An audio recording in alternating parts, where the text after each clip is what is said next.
Fica E batendo. lá vamos nós para mais um Liga da Política, meus amigos. Já começou? Estamos aqui. É, Por por que isso já que- começou? O que foi que teve?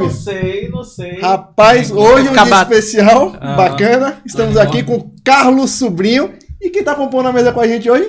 Cício. De surpresa, Cício. tiramos do bastidor. Olha quem veio. Totão. Totinho saiu de trás das câmeras. Também Hoje conhecido- o programa você faz, O Totti. mexicano. Também Não conhecido sei nem- como Cício. Hoje vamos saber todas as histórias de sobrinho aqui na política. Meu Deus. Aqui Vamos. é uma biblioteca. Meu Deus, tô indo. Subiu- Tchau pra vocês, foi um Não, prazer estar com sobre o vocês. programa é bacana. Você Agora sabe vocês disso, me você pegaram não- de surpresa Por quê? aqui, viu? Porque eu tava falando de você bater na perna e Rapaz, aí vocês começou estão do na- nada. Vocês estão fazendo tão sério que eu não sei se já começou mesmo. verdade, já é começou, verdade. já Estamos começou gravando, e eu tô beleza. aqui no ritmo. Eu não sei se. Eu agora fiquei na dúvida, viu? Ficou na dúvida? O açaí que vai pagar pra vocês. Ó, cancela. Nada disso, tá tudo certo. Ouvi falar Sobrinho, Opa, açaí. sobrinho, o programa aqui é tranquilo, é de boa. Mas primeiro a gente quer conhecer a sua história. Quer saber Começou por mesmo quê? de verdade? Começou de verdade, rapaz. Oxente. Então Por que bora, não? o que é que você quer Por saber? que não começou de Não verdade? sei, bora. Não tem brincadeira não, o negócio aqui é sério. Agora, a partir de agora é sério. E a gente quer conhecer a sua história. Depois a gente vai falar um pouquinho de política de Lauro de Freitas, que tem pouca coisa pra falar da política de Lauro de Mas Freitas. ano que vem, agora não tem não. Agora não tem não, né? Tem que deixar tudo pro ano que vem. Mas aí conta a história do passado. Mas assim, cara. sobrinho, eu queria a sua história, porque assim, sobrinho é gaiato. Eu fui calouro de Carlos É Sobrinho. essa a visão que você tem sobre mim? Você foi professor de mentira pra mim. No primeiro dia de aula, tá sobrinho dando aula. Conte essa história direito. Tá pra o sobrinho, pessoal não- sobrinho dando aula na frente da sala. E não sei o que, não sei o que. Eu fui pronto. Eu entrei no curso mais doido da minha vida. A história é a esse? seguinte, Ó, eu vou contar vai, a verdade. Conte a sua história. Conte a sua versão dessa Estava história. eu lá no curso de jornalismo da Unibahia e a gente estava buscando uma forma de fazer uma recepção para os calouros de um jeito saudável, não daqueles trotes pesados e tal. E aí, como o pessoal disse que eu tinha cara de professor, eu fui com a roupa de professor, assim, uma roupa mais social. E aí os alunos estavam dentro da sala, as turmas começavam com, sei lá, 40 alunos, né? Terminava com 8, mas começava com 40. E aí eu entrei na sala como se fosse o professor, peguei o material, comecei a escrever no quadro, comecei a dar aula, normal. E o pessoal começou a fazer perguntas E a galera comendo essa e história. fazendo, fiquei... A galera aqui. A Todo galera mundo, aqui. todo mundo Eu da aqui, turma. calouro E eu dele. fiquei, eu não sei nem quanto tempo ficou, foi um tempão. E aí depois eu fiz uma dinâmica, botei eles pra fazer uma dinâmica. Não, ele fazia assim, E- quantos jornais você leram hoje? Aí o pessoal ficava balançando. Tem que ler todos os jornais, 4 jornais por dia, todas as revistas. Eu fiz assim, meu Deus do céu, primeiro dia de aula. A gente bicho. começou a fazer uma dinâmica Primeiro lá, que eu dia ainda não de lembro aula, como foi a bicho. dinâmica, aí ficou todo mundo. E aí depois a gente começou Foi a pegadinha pros calores? Aí a gente começou a botar um por um pra sair. Quem fazia a dinâmica, fazia a Saiu. dinâmica e saía da sala. Ah. E quando eles Pra saíam. depois voltar. Não, quando eles saíam da sala, Descobria. os veteranos estavam do lado de fora esperando eles para alguma atividade. E aí foram saindo um por um. Só que aí, em determinado momento, uma menina, quando saiu, Voltou. gritou assim, se assustou. E gritou. Aí quem estava dentro da sala Percebeu. percebeu. Só que até então eles pensavam que eu era o professor participando do trote. E aí quando acabou tudo, que foi aquela agonia, todo mundo agoniado, eu voltei para a sala, aí o pessoal, mas professor, o senhor participa de uma brincadeira dessa, como é que o senhor quer ter respeito na instituição e tal? E ainda segurei uns minutinhos ainda como E professor. esse era Carlos Sobrinho. Só que aí depois... presidente aí do depois- diretor E o professor acadêmico do mesmo? jornal. O professor estava do lado de fora esperando eu Esperando acabar. acabar. do diretor o trote. acadêmico. E assim, me conte um pouquinho, Sobrinho. Não, mas a história de sobrinho não começa daí. Não começa daí. Você quer que eu comece Aí- da maternidade? Você chegou aqui na hora de Freitas. Como é que foi? Eu cheguei em como é que Lauro você de chegou em Lauro de Freitas, Freitas? eu morava em Salvador, ali perto do Hospital São Rafael, ali no condomínio Vale dos Lagos, morei ali 11 anos. E aí meu pai comprou um sítio aqui, onde hoje é Vida Nova. Seu pai é bem conhecido. Na época, Rock, né? na época não era Vida Nova ainda, o pessoal chamava de Fazenda Cagi, né? Que era Isso, enchendo o caju, né? E aí, lá a gente... Meu pai comprou esse terreno lá em 89. Eu não era nascido. Eu nem lembro, também era muito Não novo, era também eu não nascido lembro. que... Ah, para com isso, você. 89. E aí Enganando. a gente vinha passar o final de semana. 10 anos. Vinha, tudo era em Salvador, no final de semana a gente vinha pra cá, era muito legal. E aí foi ficando, aí foi ficando mais sério. A gente foi ficando mais em vez de ficar o final de semana, ficando mais dias, depois meu pai resolveu vir morar. Aí a gente veio morar de vez. Naquela época era uma luta, porque só tinha um ônibus que era da aviação Lauro de Freitas, a famosa Vilalf. Vibenza, não? Não, a Vibenza foi bem depois. Foi a Vilalf, era um ônibus amarelo, que ele descia de Areia Branca até a Praia de Pitanga às 6 horas da manhã e voltava da Praia de Pitanga para Areia Branca às 18 horas. Ele só fazia 2 viagens. Ele descia Só ia e voltava. Ele descia com o pessoal que ia para o trabalho e para a escola e voltava com o pessoal que estava voltando da escola e do trabalho. Era só isso aí. E aí, de onde hoje ali em Vida Nova, que todo mundo conhece, onde é o famoso Arca, Sim. em Vida Nova, que era de meu pai, Arca, todo mundo pensa que é por causa da Arca de Noé, mas não é. São as iniciais do nome de meu pai, Antônio Roque Cruz de Almeida. E aí, meu pai botou aquela loja ali e a gente veio morar de vez e ficamos, né? Era uma luta, porque a gente saía ali para ir para a escola. Eu estudava em Nazaré, imagine, eu estudava no Colégio de Nazaré. A gente saía de chinelo enrolado no saco de plástico, porque era tudo barro, sim, e o tênis na mão. E na outra mão a garrafa de água PET, a garrafa de 2 litros PET, porque a gente ia andando ali até hoje, onde hoje é o Max, né, o Atacadão, era o Paz Mendonça na época. A gente ia, quando chegava lá, chegava de barro até a canela. Então a gente com a garrafa PET, a gente lavava o pé e calçava o tênis para ir para a escola. Nazaré. Aí eu pegava o ônibus, atravessava a Paralela inteira, descia no Vale do Nazaré. Paralela ainda com 3 vias, né? Ainda com 3 vias. Eu pegava, a gente saía às 6 horas, pra eu chegar na escola às 7 horas, eu pegava o ônibus 5h30 aqui, atravessava a Paralela inteira para poder chegar em Nazaré. Foi lá onde eu fiz o 2º grau. Aonde é? No Colégio de Nazaré. Eu fiz o 2º grau com técnico e contabilidade. Naquela época era muito comum os cursos técnicos, né? Na verdade só tinha 3. Era ou administração, ou contabilidade, ou magistério. Só tinha esses 3. E aí eu fiz contabilidade e depois, no ano 2000, eu entrei na faculdade. Aí a gente já estava estabelecido aqui já em Lauro de Freitas. Foi quando eu... E por que o jornalismo? Na verdade, Paulinho, assim, eu tinha 2 escolhas. Na época estava muito... Apesar de ser um negócio da época, mas ao mesmo tempo ainda ser incipiente, quem não queria os cursos de Direito, partia para um curso que era muito conhecido na UFBA, chamado Ciência da Computação. Uhum. Todo mundo queria fazer esse curso porque na época era inovador, né? E eu também estava nessa vibe. E jornalismo era a minha segunda opção. Não porque era menos importante, mas porque, para mim, eu queria fazer ou um ou outro. E aí eu cursei os 2. Fui aprovado nos 2, mas por alguma razão, na verdade, pelo fato de eu ter sido aprovado em jornalismo na faculdade aqui em Lauro de Freitas, a logística era mais fácil do que sair para ir para a UFBA. E aí eu escolhi fazer jornalismo na Unibahia, que foi uma grande aventura da época, porque era a primeira turma de jornalismo da faculdade. Então, por exemplo, eu fiz telejornalismo sem laboratório de telejornalismo, porque a faculdade não tinha construído ainda o laboratório. A gente foi vivenciando isso e construindo junto com a faculdade. O de rádio também foi assim. O de rádio também, onde eu tive a oportunidade de trabalhar pela primeira vez com o Zé Silva. Agora você não ficou 10 anos na faculdade, não, né? Não. Você formou antes, né? Não, eu formei... Antes de alguém. Não, eu vou lhe explicar por quê. Porque eu comecei a fazer a faculdade em 2000, minha turma formou em 2004. Em 2003, eu tive que sair daqui, eu fui trabalhar fora. Aí tive que trancar a faculdade, faltando o último semestre, só faltava o último. Na época, inclusive, foi uma coisa meus amigos me falaram, rapaz, termine, depois eu digo, não, rapaz, deixa aí, daqui a pouco eu volto. E aí eu voltei em 2007, eu acho, 2008. Não lembro, acho que foi 8. Um semestre. Aí voltei só para fazer a monografia. Mas assim, a minha turma terminou em 2004. E daí, depois você foi enveredando para a área política. Como foi essa história lá? Na verdade, antes disso. Quando eu comecei... Antes de estar na faculdade, eu entrei na faculdade em 2000. Antes de estar na faculdade, eu já trabalhava com rádio. Eu comecei a trabalhar com rádio em 98 e meio, quase 99, na saudosa e extinta Linha Verde FM. Que foi uma rádio que era uma rádio tida como comunitária. Era comunitária, apesar de que oficialmente era uma rádio pirata, né? Ela não existia formalmente. Mas, porque na época a rádio comunitária era assim, você era botava assim, um transmissor e montava. Não tinha... mas ela foi a rádio...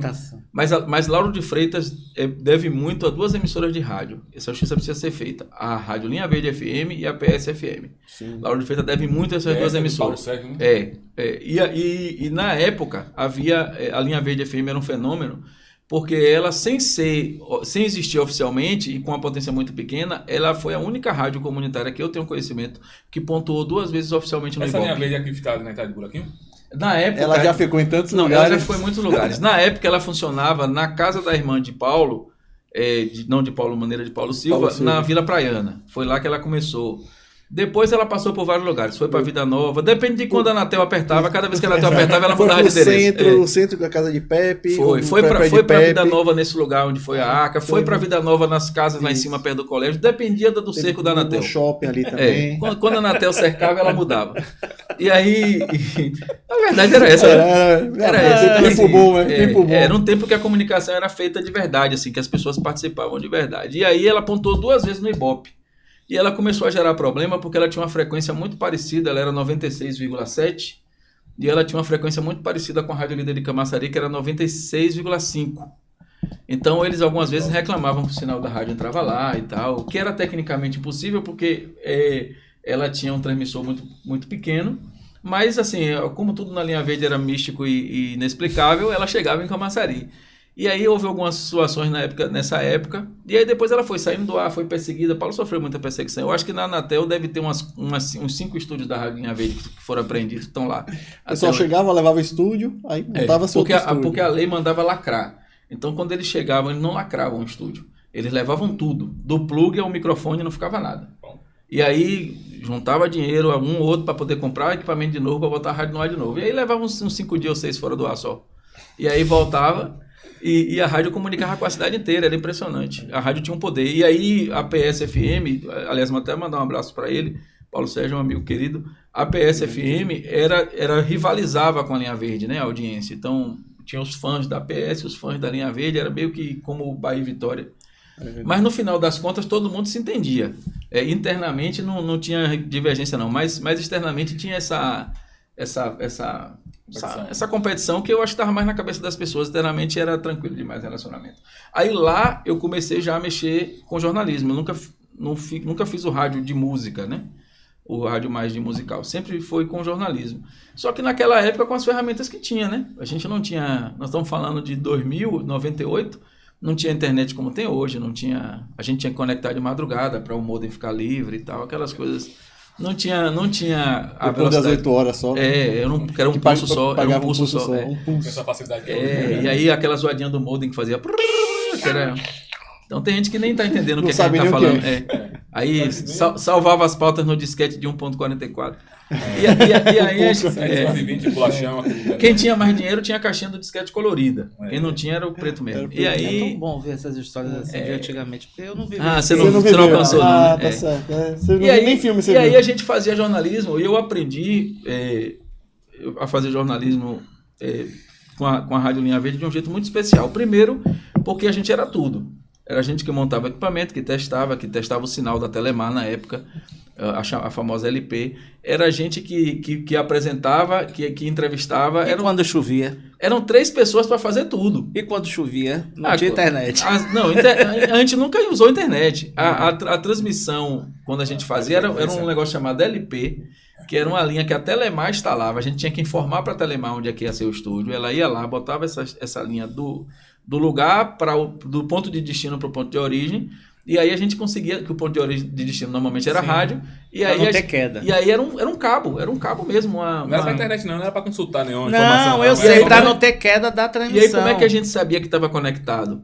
A gente pegava a maleta, um equipamento chamado maleta, que a gente conectava os fios, e aí para saber se estava no ar, a gente pegava o microfone e dizia: se você está ouvindo, solte uma vinheta. Aí estava tocando uma música lá e o operador soltava lá, Linha Verde FM, dizia: tá ouvindo a gente. Era desse jeito. E como é que entrou a política na sua vida? Na verdade, eu nem sei identificar bem em que momento dessa história a política entrou, porque quando a gente começou a fazer o jornalismo tinha sempre muito essa raiz, né? De falar da notícia política do dia.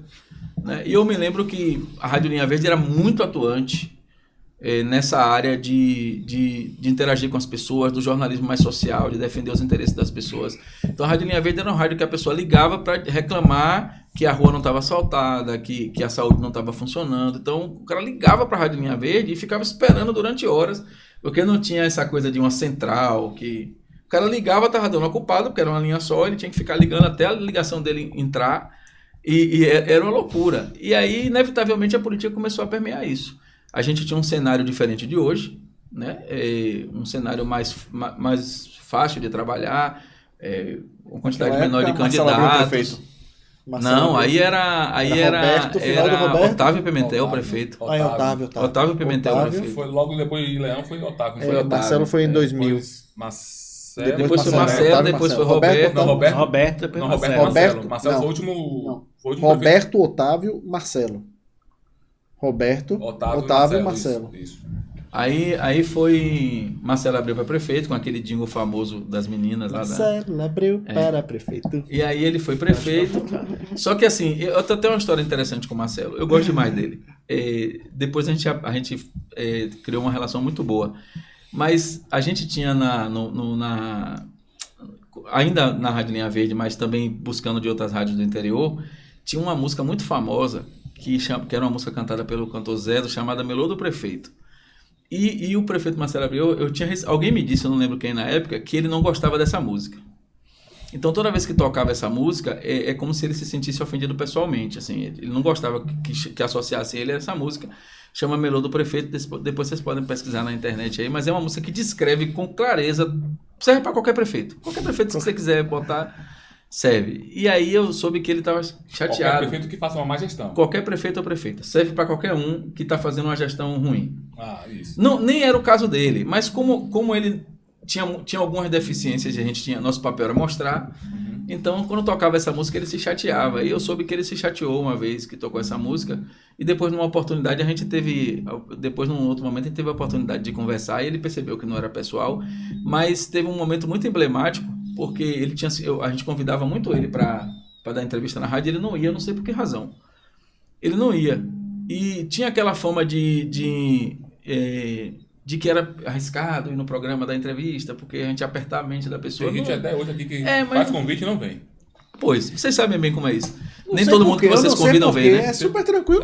E Papo aí, tranquilo, papo de ele boa. marcou comigo um dia, ele fez uma reunião na Vila Praiana, talvez não possa dizer alguns nomes, mas ele fez uma reunião na Diga, Vila rapaz, que ninguém tá vendo, não. Ninguém assiste a gente, ele isso, fez pode uma- ficar tranquilo, que ele tá aqui fez é de uma boa. reunião na Vila Praiana, quem é da cidade vai lembrar.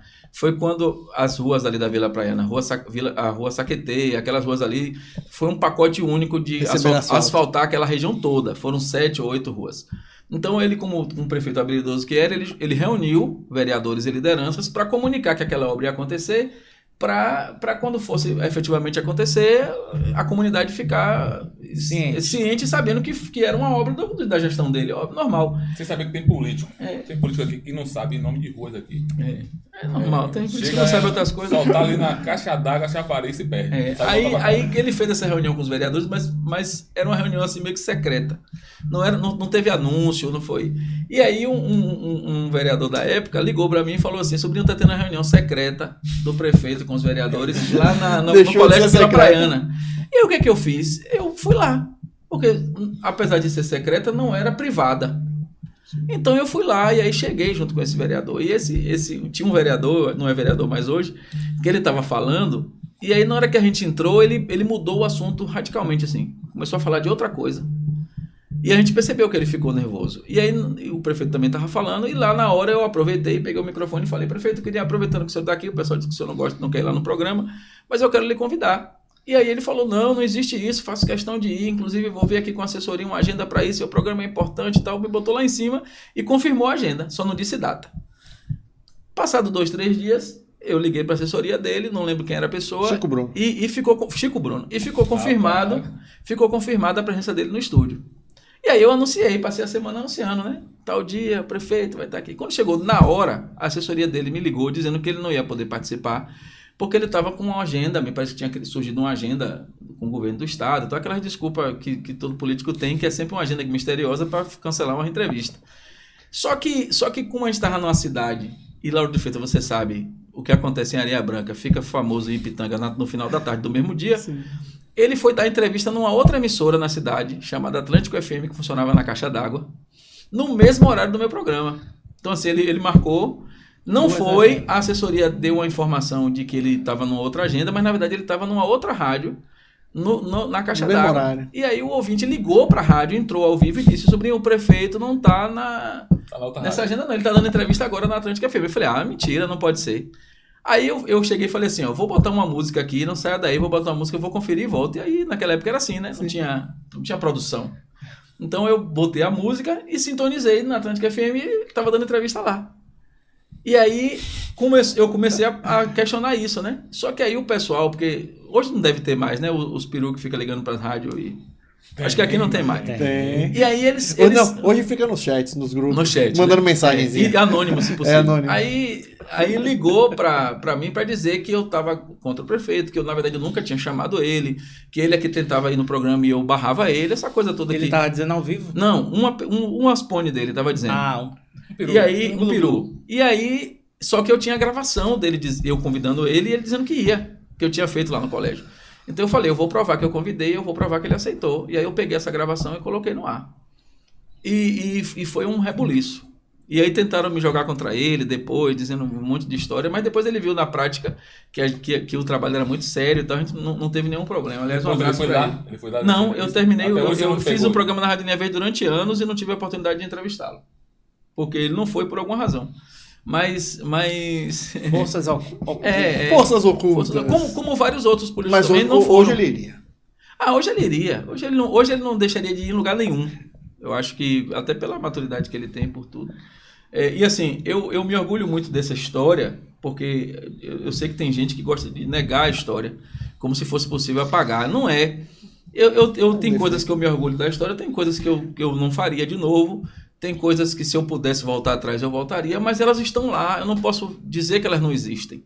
Então tem políticos, por exemplo, que eu pude entrevistar nessa mesma época para cá, que se eu pudesse hoje eu não entrevistaria. Ou entrevistaria de um jeito diferente. Daria alguns nomes aí? Vou pensar em alguns nomes assim aqui, porque assim, porque entrevistar para alguns políticos é muito relativo. Mas você não gostaria de entrevistar porque... Você não gostaria de entrevistar porque a entrevista não rendeu, porque ele de fato não falou. Você acabou dando espaço para a pessoa. Eu acabei dando espaço que mentiu descaradamente. Alguém que mentiu descaradamente no microfone, enganou as pessoas. E eu tava ali meio naquele espectro de não, nós temos que dar o espaço. E demos o espaço. Depois eu me arrependi. Entendi. Porque eu vi que não era aquilo que estava sendo mostrado. Tem inúmeros nomes. Por exemplo, eu me lembro de um caso... Você acha que a população não faz esse julgamento, não? Quando a pessoa chega e fala... O tempo faz. Só que às vezes é tarde. Mas assim... porque assim, tem gente que... É como, sabe aquele político que apronta. Aí quando morre... vira nome de escola como se fosse um santo. Sim. É essa mesma história. O cara respondeu lá um monte de coisa, inventou um bocado de história, depois, por algum acaso, a história faz virar um ícone, e aí fica negando essas histórias do passado. Falar nisso, você falou aí que tem alguns políticos que gostam de esconder a história, não mostra, quando fala se inflama, manda sua militância aí para as redes sociais defender. Você tem algum arrependimento de filiação partidária? Tenho. De alguma história? Não, eu não digo você já trabalhou? Não, eu não digo arrependimento. Eu não digo arrependimento. Porque assim, eu acho que mesmo quando a gente faz algo que depois a gente vê que não era para ter feito, a gente precisa tirar um aprendizado. Tudo é um aprendizado. Então assim, eu não me arrependo porque eu aprendi. Para mim foi válido. Mas se fosse hoje eu não faria. Assim, tem situações. Por exemplo, Tem candidatos aí, nomes... Quando eu falo candidatos, eu estou falando de uma forma geral, homens e mulheres, né? Sim. Porque era o que faltava, era vocês quererem que eu fale todos, né? então, assim, quando eu falo candidato, eu estou independente de gênero. Tem candidatos aí que você vai ouvir, você sabe que quando foi que ele nasceu e sabe quando foi político. Não conhece o meio da história. Tem pessoas que a gente não sabe a história. Né? E a pessoa faz questão de ocultar. Ainda que não tenha sido uma experiência boa, é a experiência, velho. Não tem pra onde correr. Eu sou resultado do que eu vivi de quando eu nasci até hoje sem tirar nenhum pedaço. Algumas dessas situações são legais, se você não tivesse feito, você não seria a pessoa que você é. Vou te dar um exemplo. Você me perguntou de filiação. Eu vou até antecipar porque eu sei que vocês vão perguntar. Se você não for perguntar, eu ia perguntar. Mas até porque Lula Maciel chegou aqui, Lula Maciel falou nesse microfone. Ele falou no seu microfone. Meu amigo, gosto muito. Que você foi assessor dele. Eu gosto muito dele e tenho absoluta convicção em afirmar que ele também gosta muito de mim. Eu sei. Ele falou aqui, tá gravado. Nós somos amigos. Assim, eu considero o Lula um amigo. Tá gravado. E ele sabe disso. Inclusive, cá pra nós, injustiçado, dentro do Partido dos Trabalhadores em Lauro de Freitas, ele era pra ter sido candidato em 2004. Não, o nome era ele foi propositalmente desconstruído. Se você quiser, a gente fala disso. Pode falar. Mas assim, respondendo Vamos- sua pergunta Termina primeiro, aí. é assim, por exemplo, eu sou uma pessoa, eu sou conservador, eu sou de direita, minha posição é bem clara. Mas como eu já fui filiado, por exemplo, ao PT, como muita gente foi. Como muita gente que votou em Lula, que acreditou num projeto, depois viu que não era aquilo, mudou de ideia. Massa, tem gente que não mudou até hoje, não tem problema. Isso quem não mudou não é menor e quem mudou não é melhor. São escolhas. Então, por exemplo, quando a gente estava naquela época da faculdade, da escola, que Paulinho começou falando, desde aquela época, o movimento estudantil, os DCEs ideais, já eram dominados pelos partidos de esquerda, já eram. Não tinham. Só que assim, a diferença que eu vejo da militância daquela época para a de hoje é que aquela galera daquela época estava encantada por um projeto que estava apresentado para eles de um jeito que parecia ser aquilo. Então, quando nós militamos em áreas diferentes, né? Paulinho estava mais com o PDT, né, Paulinho? Tá, o PDT. Mas assim, a gente... Brisolista. E você tava Brisolista. onde? no PDT. Ele estava... Na época de Marcelo Santana aqui, né? Muito antes. Marcelo Santana, presidente do Partido Municipal, e eu, presidente da Juventude Municipal. João Henrique. Exatamente. João Henrique ainda estava com a cabeça boa. João Henrique ainda era vereador. Ainda estava aqui. Antes de fazer as maluquices que fez como prefeito aí, na minha opinião. Antes Mas, dos assim, 8 anos trágicos. Mas respeito ele, sempre me respeitou muito também. Então, assim, a gente tinha uma militância que era o quê? Era lutar pela faculdade para os estudantes. E isso os partidos de direita não faziam. Esse espaço não era ocupado. Então, quando a gente falava em brigar por uma faculdade melhor, por uma universidade melhor, por tudo melhor, a gente só encontrava respaldo nos partidos de esquerda. Já era papo de Acabou, esquerda. não tinha outra conversa.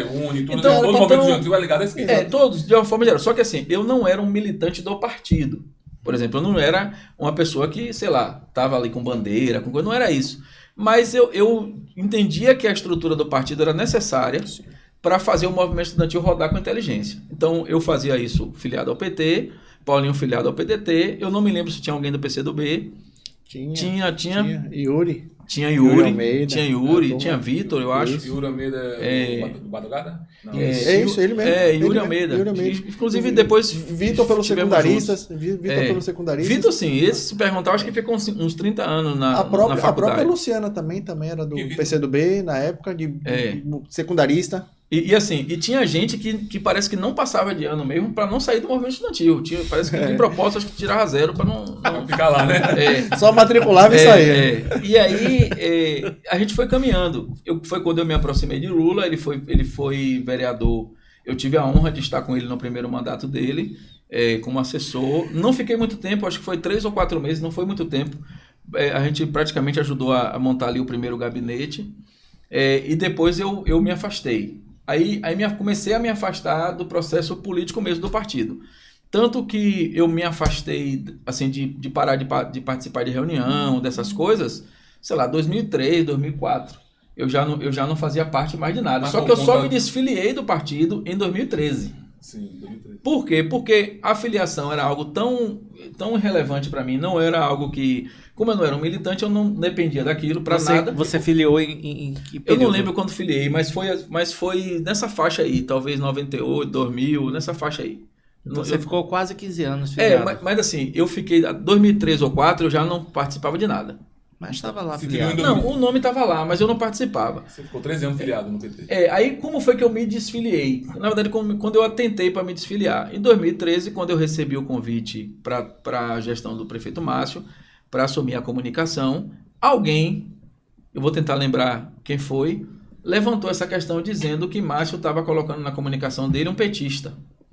Que era um nível de imbecilidade igual ao da pessoa que levantou isso mesmo.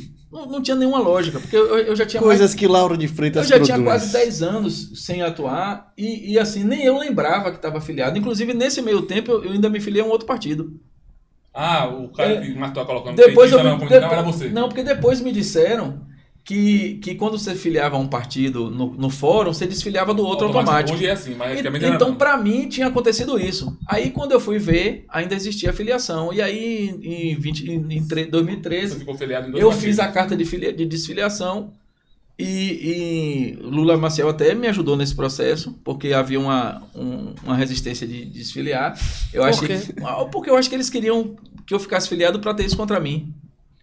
Aí eu acho que eles estavam. Mas por qual motivo? Eu acho que eles estavam querendo a contribuição. Porque se você. É a contribuição, porque se você é filiado, você tem que deixar seu percentualzinho lá. Não, porque não assim, tinha, não? Isso é até uma história engraçada, porque assim, Essa é a história engraçada, a história da eleição, né, do diretório. Eu só tô vendo que ele tá dando um bocado de contando várias histórias e escondendo os atores. Não, tem eu alguns posso contar, nomezinhos. eu posso contar os atores, tem uns mas assim, nomezinhos, aí tá eu vou fingindo. dar. Esqueci, é Covid. Não vem com essa, não, viu? Eu tive 2 vezes, mas não afetou minha memória, não. Eu vou falar alguns nomes, não tenho nenhum problema com isso, não. Eu não sei como é hoje no partido, mas antes era assim, tinha uma norma que era mais ou menos assim, que quem era afiliado ao partido tinha que fazer uma contribuição anual de R$5, era bem simbólico. Anual? Anual, era bem simbólico, R$5 anual, e quem tinha cargo tinha que contribuir, parece que com 20% ou 30% do salário. Anual ou mensal? Mensal. Quem tinha cargo, a contribuição era bem pesada. Não era nem o dízimo? Não era o trízimo, né? Era assim. Então a estratégia é boa, porque assim, o partido pega, afilia todo mundo, coloca todo mundo dentro da prefeitura e 20%, 30% vem para dentro do partido. Havia uma regra que... Ainda é assim hoje? Repare, eu tô lhe dizendo sem precisão de como é hoje. Mas havia uma regra que dizia que um percentual, que se eu não me engano era de 20%, era um percentual relativamente alto. Tinha que sair, tinha que ir para o partido. E não havia problema, por quê? Porque era a regra do jogo. Quando a pessoa se colocava num cargo, ela já sabia que a regra era essa. Então ela não era enganada. É bem verdade que quem estava no cargo chiava muito. Quem tinha cargo chiava muito. Isso está no estatuto do partido? Não sei dizer. Na época era uma norma. Não sei como é hoje. Porque imagina, se for hoje, você pode pensar assim, 20% da folha da prefeitura toda e é uma aí, rachadinha, né? E aí, oficializado. Não era porque é uma condição prévia antes de você ter cargo. É isso. Então assim, não era assim, o cara assumiu o cargo, ele era pego de surpresa. Ele está no estatuto do partido, como afiliado ele sabia. Se está no partido brasileiro, ele leu, se filiou, já sabendo. Pode até ter ignorado, mas que estava lá, estava. Então o que acontecia? Mas muitos também filiam para poder ganhar um emprego. Como é que acontecia? Isso eu posso falar, porque eu vi, presenciei. Anualmente, a cada 2 anos tinha reunião, tinha eleição de presidente do partido. E uma das regras para poder votar era estar em dia com a contribuição. Pronto. Para quem era simples filiado, era fácil. Passaram 2 anos, era R$10. Mas para quem tinha cargo no governo, era uma onda. Porque ninguém pagava, ninguém contribuía.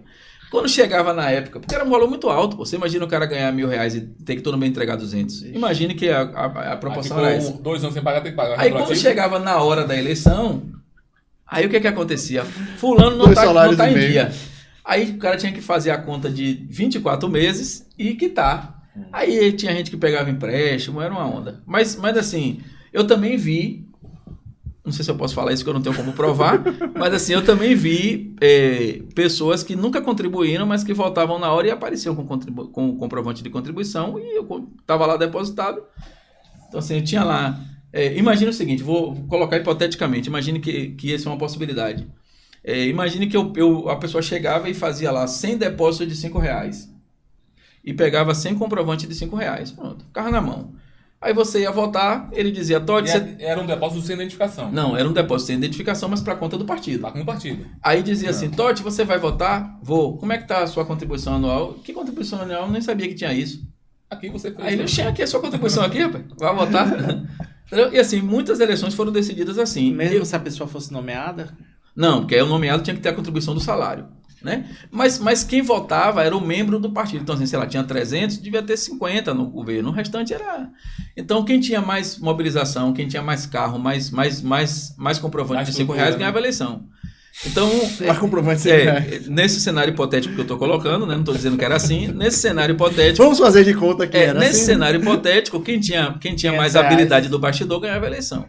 E nesse cenário, eu vi muitos resultados que eram previsíveis, muitos que foram assim, emblemáticos. E foi assim que Lula perdeu a posição para Moema? Eu não diria que foi assim que ele perdeu a eleição, porque o processo... A eleição interna, o processo de desconstrução dele era muito mais amplo do que a eleição de presidência do partido. Então, assim, havia um modus operandi dentro do partido de desconstruir ele, porque ele era, na época, o nome mais conhecido do partido, era o nome mais falado, era o nome que todo mundo projetava como o próximo prefeito do partido. A gente está falando de um cenário de 20 quase 23 anos atrás, 20 anos atrás. 20. Então, o nome era Lula Maciel. Ele trabalhava com Bassuma, Sim. saiu, veio e começou a desenvolver o trabalho. Começou a fazer o trabalho ali na base, muito antes de ser vereador, ele já tinha um trabalho reconhecido. E o nome natural, para quem olhava o cenário político, era ele. Sucessor de Moema. Não, Moema não existia no jogo ainda. Era pra 2004 para poder ser candidato, para ser o candidato do PT. Moema não estava no jogo ainda. É porque assim, ó, é por isso que eu falo que não dá para ignorar a história. Moema era vereador de Salvador, nessa época. Nessa época era deputado estadual. Como foi a primeira experiência que eu me lembro de Moema no município? Nós estávamos na Rádio Linha Verde, fazendo a cobertura de um episódio emblemático, que era o seguinte: o governador era Paulo Souto, e estava havendo uma movimentação do governo do estado para tirar as famílias da Condé, daquela região ali de Vida Nova, onde hoje é o posto de saúde de Vida Nova, sim, onde é aquele campo de futebol ali de Valdelício, aquelas casas descendo ali embaixo, que é onde termina lá no Yolanda, né? No Yolanda é em cima, né? O Yolanda é lá perto das Mangueiras, né? Como isso. É o nome do outro carro? Sem ser o Yolanda, é o Elis Regina. Então, aquelas casas tudo ali era um terreno, era mato. E a Condé queria tirar aquilo ali para fazer o conjunto de casas. Só que ela estava atropelando, tirando na tora mesmo. O governador era Paulo Souto. E, por ser oposição, o Lula Maciel, o pessoal mais da esquerda do município foi para lá, e era aquele negócio emblemático de ficar na frente de trator e dizer se morreu eu morro também, aquele negócio todo. E aí Moema Gramacho entrou nesse cenário. Eu não me lembro, não vou dizer que não tinha, mas eu não me lembro de uma participação dela política na cidade antes desse episódio. Para mim o marco foi esse aí. E aí ela começou, tanto que a primeira rádio que ela deu entrevista na cidade foi com a gente lá na Linha Verde FM, foi eu e Paulo Silva. 2003 no máximo. 2003 no máximo. E aí o que aconteceu? O governador queria atropelar, assim, que era uma característica bem daquele governo que era, não, nós vamos tirar e acabou. E aí Moema foi para o campo, junto com Lula Maciel, junto com os outros militantes do PT, que é o Ela veio como deputada para defender. Ela veio como uma política ali para defender, e ali eu acho, aí é minha opinião, ela, naquele momento, ela visualizou o cenário municipal, né, para ela. Ela percebeu. Ali ela pensou, opa, há um buraco aqui que eu posso ocupar. Essa é a minha impressão. E aí começou a militância. E aí ela dando entrevista, aí era frente de trator, era uma agonia. E a Rádio Linha Verde, porque o estúdio da Rádio Linha Verde era 100 metros do lugar, então a gente entrava no programa de manhã e era falando disso 24 horas. E o que aconteceu? Paulo Souto perdeu a eleição, para aquela eleição emblemática que Wagner ganhou no primeiro turno. 2006. Quando Wagner ganhou a eleição, que então o PT assumiu o governo, a primeira coisa que fez foi tirar as pessoas de lá do mesmo jeito ou pior que Paulo Souto ia fazer. E aí aquelas pessoas daquela região ficaram meio que... Nesse momento Moema já era prefeito. Já era. E aí o pessoal daquela região criou uma antipatia. Nessa época ela não foi pro frente do trator, não. Trator, ela foi lá no Ipitanga, na derrubada das barracas. Não, aí já foi bem depois. Mas lá na época da Condé, tava ela, Lula, todo mundo bonitinho em cima dos tratores. Mas quando o Wagner tirou o pessoal... Não. Na época de Paulo Souto. Na época de Paulo Souto. Mas quando o Wagner tirou... Não, porque o trator era do camarada. Aí não dava. Mas assim, tinha um cenário de... O pessoal daquela região, se vocês perguntarem a qualquer pessoa daquela região até hoje, os que estão lá remanescentes, eles têm essa mágoazinha poxa, a gente acreditou, apoiou e na hora que ganhou o governo fez de um jeito diferente. Eu até acho que não foi ruim para a região o que aconteceu. A forma é que foi ruim. A forma como se negociou com as pessoas naquela época foi ruim. Então, assim, a primeira entrevista que a prefeita deu na cidade, eu não me lembro de uma outra, foi com a gente lá na Rádio Linha Verde, falando desse episódio. Lula Maciel teve muitas vezes com a gente na rádio. Eu não me lembro de muitos nomes, assim, porque, na verdade, se você for parar até hoje, não mudou muito. O nome das lideranças do PT até hoje são os mesmos. Assim, a gente até brincava que o nome das pessoas que fazem parte da cúpula, efetivamente, do PT cabe numa Kombi. Então, assim, não mudou diferente, não mudou. São os mesmos. Cabe? Hoje eu não sei, porque talvez caiba até no Natal, né? mas a Tal não é maior ou menor que a Kombi? Menor. É menor, né? Mas assim, isso não é desmerecendo não, é constatando uma realidade, porque o PT cometeu esse erro, como alguns partidos cometem, de não trabalhar quadros para sucessão. E hoje é a principal dificuldade de escolher. É a principal dificuldade. Porque assim, o nome que poderia ser foi neutralizado pelo próprio partido. Aqueles que entendam digam amém. E depois não foi criado um outro nome. E aí ela ficou nesse cenário. Falando em nomes, hoje Moema tem Vidigal, que é o vice-prefeito, Ailton, que é secretário, Naide Brito, que é presidente da Câmara. Desponta aí. Vocês me botaram para falar da minha história de jornalismo para me botar nessa cilada aí, né? Vamos lá. Desponta aí fora do processo, César e Decinho. Desses 5 aí, o que você acha? Repete aí. Vamos lá. Vidigal, vice-prefeito. Ailton. Secretário de administração. Naide. Aliás, depois eu falo. Naide, César e Decinho. Eu acho que ela fica nesses 5 nomes. Não, genuinamente PT, esses 2 primeiros. A gente precisa entender a lógica, o modus operandi. Assim, a primeira coisa, qualquer um desses nomes que não esteja afiliado ao partido está fora.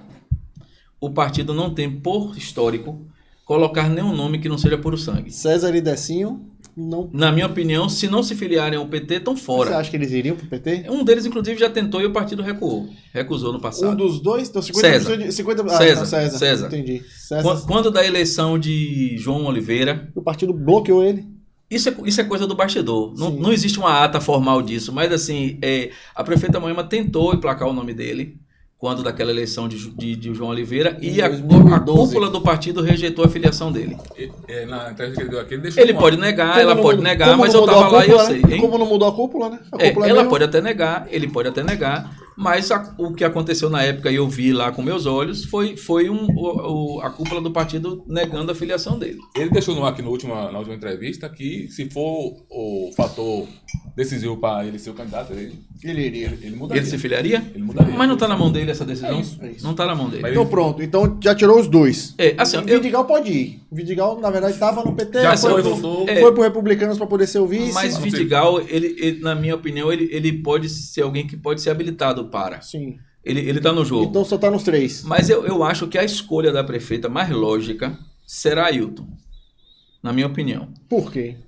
Por quê? Primeiro porque de todos esses nomes aí, me parece ser o mais bem articulado. O mais estruturado internamente no partido e fora. É uma pessoa que tem uma visão mais geral do jogo. É uma pessoa que, até onde eu sei, não tem inimigos declarados. É alguém que sentaria na mesa com alguma habilidade. Vidigal também tem essa característica. Mas eu acho que, pensando do jeito que eu me acostumei a ver a prefeita pensar, eu acho que o nome é Ailton. Naide seria alguém da extrema confiança dela. Seria o último caso para um caso de ir para uma eleição onde vai ter que ser tudo ou nada e alguém que tope tudo, porque Naide tem essa característica de junto dela, topar qualquer projeto. Há uma relação de confiança acima da média dela com Naide em relação aos demais. Eu acho que isso é fácil de perceber.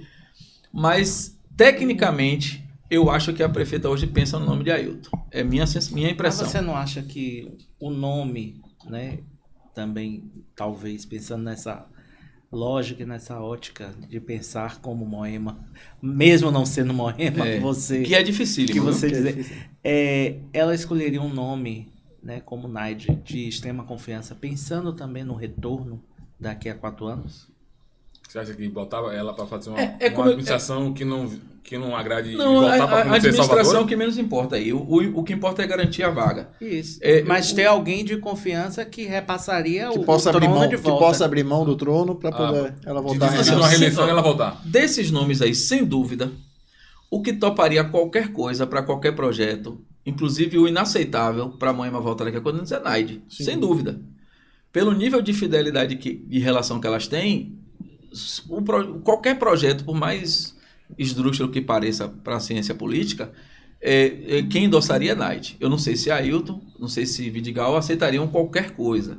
No sentido de uma associação, por exemplo, com um partido que o PT não quer, esse tipo de coisa. Eu não sei até que ponto eles vão, porque não sei como é o nível de relação deles com ela. Mas o PT não tem esse negócio de não se associar com o partido. O PT tá com o PL. Desde que ele seja o cabeça, ele não tem problema nenhum. Não tem problema nenhum. Desde que mande. Porque assim, não tem a ver com o que eu acho do PT. tem a ver com o que a história do PT conta. Mostra. Então, assim, não há histórico do PT ser vice de ninguém, compor chapa sem ser o cabeça. Não, isso... Não há histórico de o candidato não ser decidido por Moema, Sim. porque pode falar o que quiser. Ah, mas tem João, Maria, são excelentes, a pesquisa bateu 32 pontos, não tem problema. Quem decide no final é Moema. E isso é algo que ela conquistou. Sim, verdade seja dita. Alguém pode até não concordar. Mas justamente por ela ter conquistado toda essa hegemonia, principalmente aqui em Lauro de Freitas, perpassa muito dessa escolha da próxima pessoa que vai suceder ela. Será que ela abriria a mão desse feudo, né? Ela deixou Lauro claro na entrevista aí, não sei Freitas, se ela... para candidatos que lá na frente não seguiria os desígnios dela? É assim, a gente não pode pensar de uma forma tão romântica. É assim, a gente não pode esquecer que Lauro de Freitas, Vitória da Conquista, algumas cidades são centros financeiros do partido para o Brasil. Sim. Então, assim, Moema não vai abrir mão de Lauro de Freitas porque chegou a hora de renovar, de oxigenar. Não existe Para pensar, isso. são 4 bilhões para Não cuidar. existe. Então, Projeção é 1 bilhão por ano. É tanto 4 que bilhões a gente aí. viu esse movimento. Assim, eu vou dar esse exemplo aqui porque nós estamos falando do PT, mas acontece com outros partidos. Por exemplo, eu me lembro que quando o PT perdeu cidades importantes no estado, a gente viu um movimento muito claro de movimentação de servidores dos outros estados para cá. Sim. Eu me lembro que na primeira gestão, na primeira ou na segunda, eu acho que foi na primeira, a gente viu aqui um volume muito grande de gente de Vitória da Conquista. Por exemplo, na Secretaria de Saúde, o pessoal não sabia onde era Quingoma. Eu me lembro de ter feito algumas reportagens onde eu tive que levar a pessoa da saúde na Quingoma acompanhando a gente, seguindo o carro, porque eles não sabiam chegar lá, porque não eram do município. Não tinha então, Waze, assim, né? Google Maps? Não tinha. Então, assim, é óbvio que tinha um tempo de se adaptar e tudo, mas por que eu estou falando? É que assim, o PT tem essa leitura de remanejar os companheiros de acordo com as vitórias ou com as derrotas, pensando no projeto maior. Poucos partidos fazem isso. Alguns partidos remanejam pessoas chaves por conta da vaidade pessoal de seus presidentes. O PT não faz isso por vaidade, o PT faz isso por estratégia, por projeto. Então eu não acredito, não consigo ver o PT abrindo mão, e aí quando eu falo PT eu estou falando da prefeita, eu não consigo ver ela abrir mão dessa possibilidade que é Lauro de Freitas, por conta de qualquer cenário muito, muito poético e emocional. Não tem. Ela deixou claro numa entrevista aí numa rádio que não necessariamente seria do PT. Não existe isso. Quando ela fala isso, ela está ganhando tempo com os outros partidos, sim, porque os outros partidos ainda, de uma forma até infantil, acreditam que podem compor. Não pode. Sim. A história do partido não mostra. Você vê, o PT tem a faca e o queijo na mão para ganhar a Prefeitura de Salvador, e não vai ganhar porque não vai chegar no consenso de um nome que não é do partido.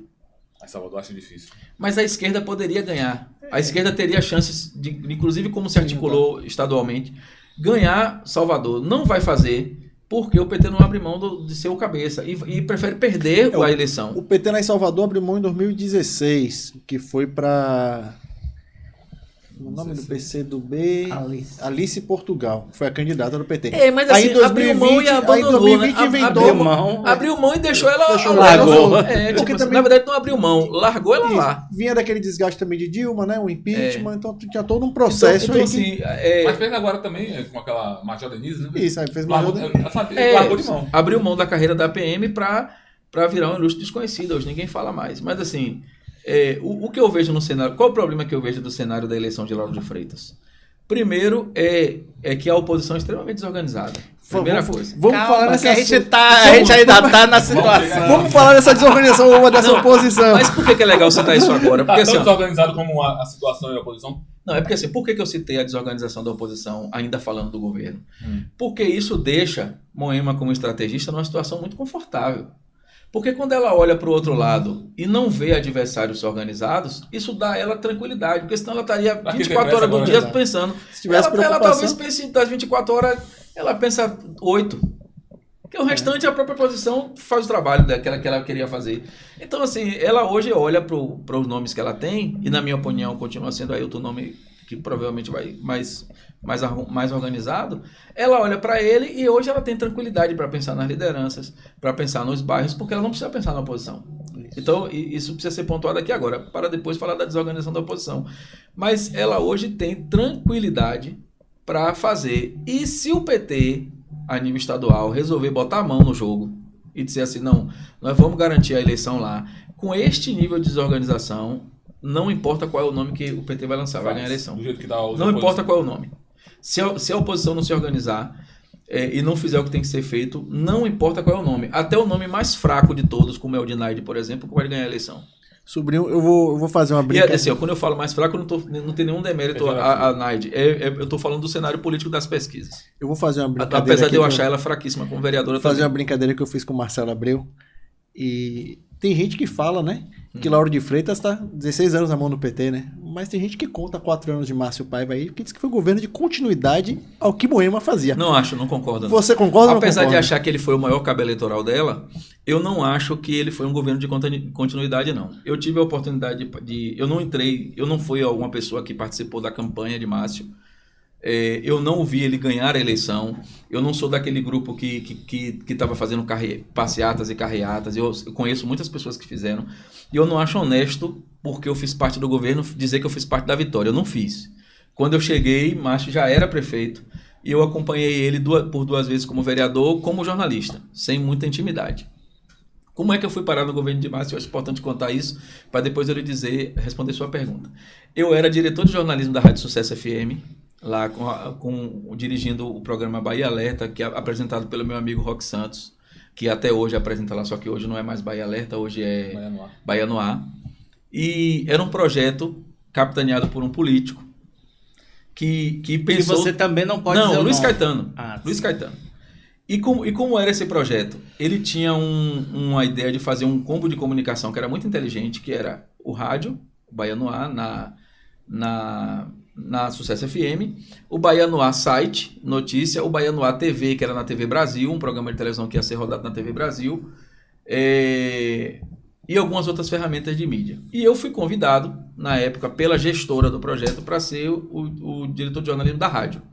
Depois isso evoluiu para cuidar das 3 mídias. Eu fiquei sendo diretor de jornalismo do site e da TV. O projeto da TV não avançou, era um projeto caro. Chegou a fazer, inclusive, o estúdio lá, construiu o estúdio, mas não avançou porque era muito caro. TV é um brinquedo caro, né? Uhum. E aí não avançou, mas ficou o site e a rádio. E aí Márcio foi dar entrevista lá, como prefeito. Ele tinha alguns problemas pontuais na comunicação dele. E ele foi dar entrevista na rádio e eu o recebi como diretor de jornalismo. Nós conversamos, ele foi pro programa. E quando acabou o programa, ele me chamou e disse, quero conversar com você, porque eu estou com uma demanda de comunicação no governo e eu já conversei com algumas pessoas e 3 delas me recomendaram seu nome. E ele me disse quem eram as pessoas. Eu falei, que legal, só que nesse momento eu não posso porque eu estou aqui de segunda a sexta em Camaçari. Mas obrigado pelo convite e tal. Só que passado uma semana ou 15 dias depois, não lembro exatamente, o projeto acabou, o Bahia no Ar acabou, assim, faltou recurso e aí teve que cortar todo mundo e praticamente só ficou Roque. Eles foram cortando todo mundo e só deixou o Roque e o repórter, eu acho. E aí eu fui demitido da rádio. Houve foi tudo super amigável. Eu entendi, como eu estava acompanhando o processo, eu sabia realmente que isso podia acontecer. E eu vim embora. Quando eu saí da rádio num dia, de manhã, de tarde, eu recebi a ligação de Márcio, dizendo, sobrinho, eu quero conversar com você. Agora que você saiu da rádio, a gente pode conversar? Pode. E nós marcamos para conversar ali na Casa de Palha. Ali, que o pessoal dizia que era o escritório 3 dele, né? Porque o 2 era a Torre de Pizza. Isso. E aí a gente foi conversar lá na Casa de Palha. E aí ele me apresentou o que é que ele queria. Eu disse a ele como é que eu achava que podia resolver, ainda superficialmente, porque eu não tinha as informações do governo, né? Como alguém de fora. Ele ligou para a Adriana, a esposa dele. Ela foi para lá, porque ela era um peso importante nas decisões dele.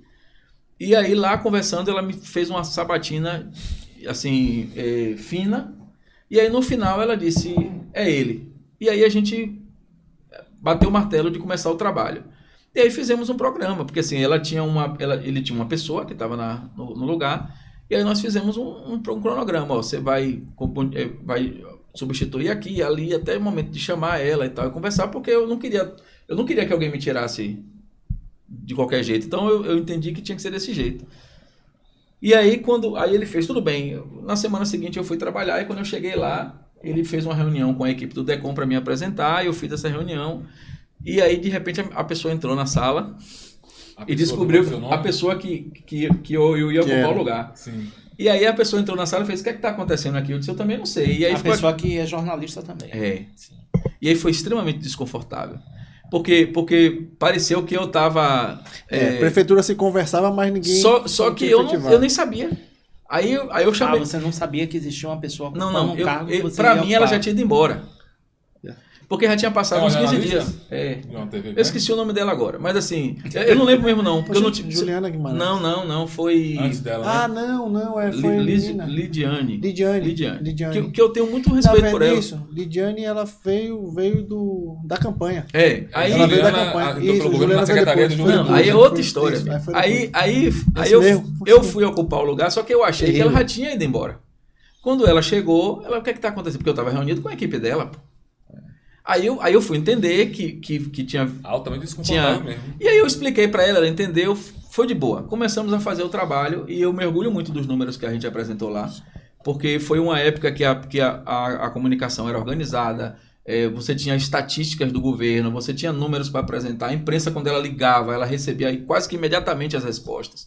A gente colocou um sistema de organização das pautas de um jeito que os secretários respondiam pelas suas secretarias. Fazia isso com a central de comunicação, porque quando eu cheguei, cada secretaria tinha uma comunicação.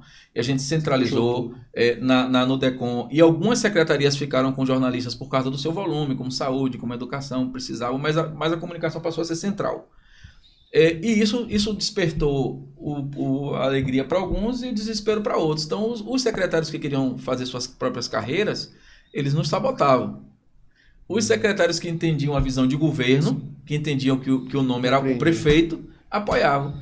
E a gente foi lidando com isso, até o dia que ele precisou fazer uma arrumação de governo e ele mostrou naquele dia que ele não entendia o que era um grupo. Na minha opinião, foi nesse dia que ficou claro para mim que ele tinha uma deficiência clara de entender o grupo. Por quê? Porque assim, para mim era muito claro. Eu não sou político. Eu era técnico no quadro. Então, eu só estou lá porque o prefeito decidiu... Nem no PT você já estava mais? Não, nem no PT eu não fui político, nem no PT eu não fui político. Então, assim, e eu já não estava no PT desde 2003, 2004. Eu já tinha criado juízos lá em 2004. Nessa campanha de março que você falou que não participou, eu não participei. Você participou na campanha de Mirella com o Teobaldo, né? Não, eu participei da campanha de Mirella depois que eu saí do governo de Márcio. Foi depois. Mirella não se elegeu vereador? Não, eu participei da campanha que ela ficou como suplente. Ah, para deputada. Para deputada. Entendi. Para deputada. 2014. Aí o que aconteceu? Ele não tinha essa leitura. Eu acho que esse foi um dos erros que o Márcio cometeu. Ele não tinha a leitura que ele tinha um time que torcia muito para que desse certo e que a caneta era dele. Então, em alguns momentos, ele compartilhou a caneta e fez com que... E essas pessoas que compartilhavam faziam ele ter a sensação de que a caneta estava com ele. Então, o que aconteceu? Ele era fácil. Era só ele dizer assim, sobrinho, você está aqui no DECOM e está funcionando, massa. Eu preciso colocar alguém no DECOM e eu preciso que você saia daqui e venha para aqui. Pronto, o jogo é esse, a política é assim. Eu ia dizer, Márcio, eu não quero. E ia embora. Ou então eu ia dizer, tudo bem, eu topo, vamos ajustar aqui. Como a menina topou. Aí o que ele fez? Ele fez essa mudança meio que... Sem combinar com as partes, sem nenhuma necessidade. Mais uma vez. Aí o que aconteceu? Natural. Aí o que aconteceu? natural. Ele me fez um convite, a esposa dele ia assumir a Secretaria de Educação. Estava para assumir a Secretaria de Educação. E ele me fez um convite para acompanhar ela na educação, porque ele precisava de alguém de confiança, alguém preparado para acompanhar ela, e ele entendeu que essa pessoa era eu. Na verdade, o que ele queria era a vaga onde eu estava para colocar uma outra pessoa. Mas até essa arrumação estava massa. Só que eu não tinha interesse em ir para a educação. Mas eu entendi que ele ia mexer numa peça, e qual era a minha leitura? Pode mexer. Eu caindo para o mesmo lugar ou para cima, não posso cair para baixo, mas tudo certo.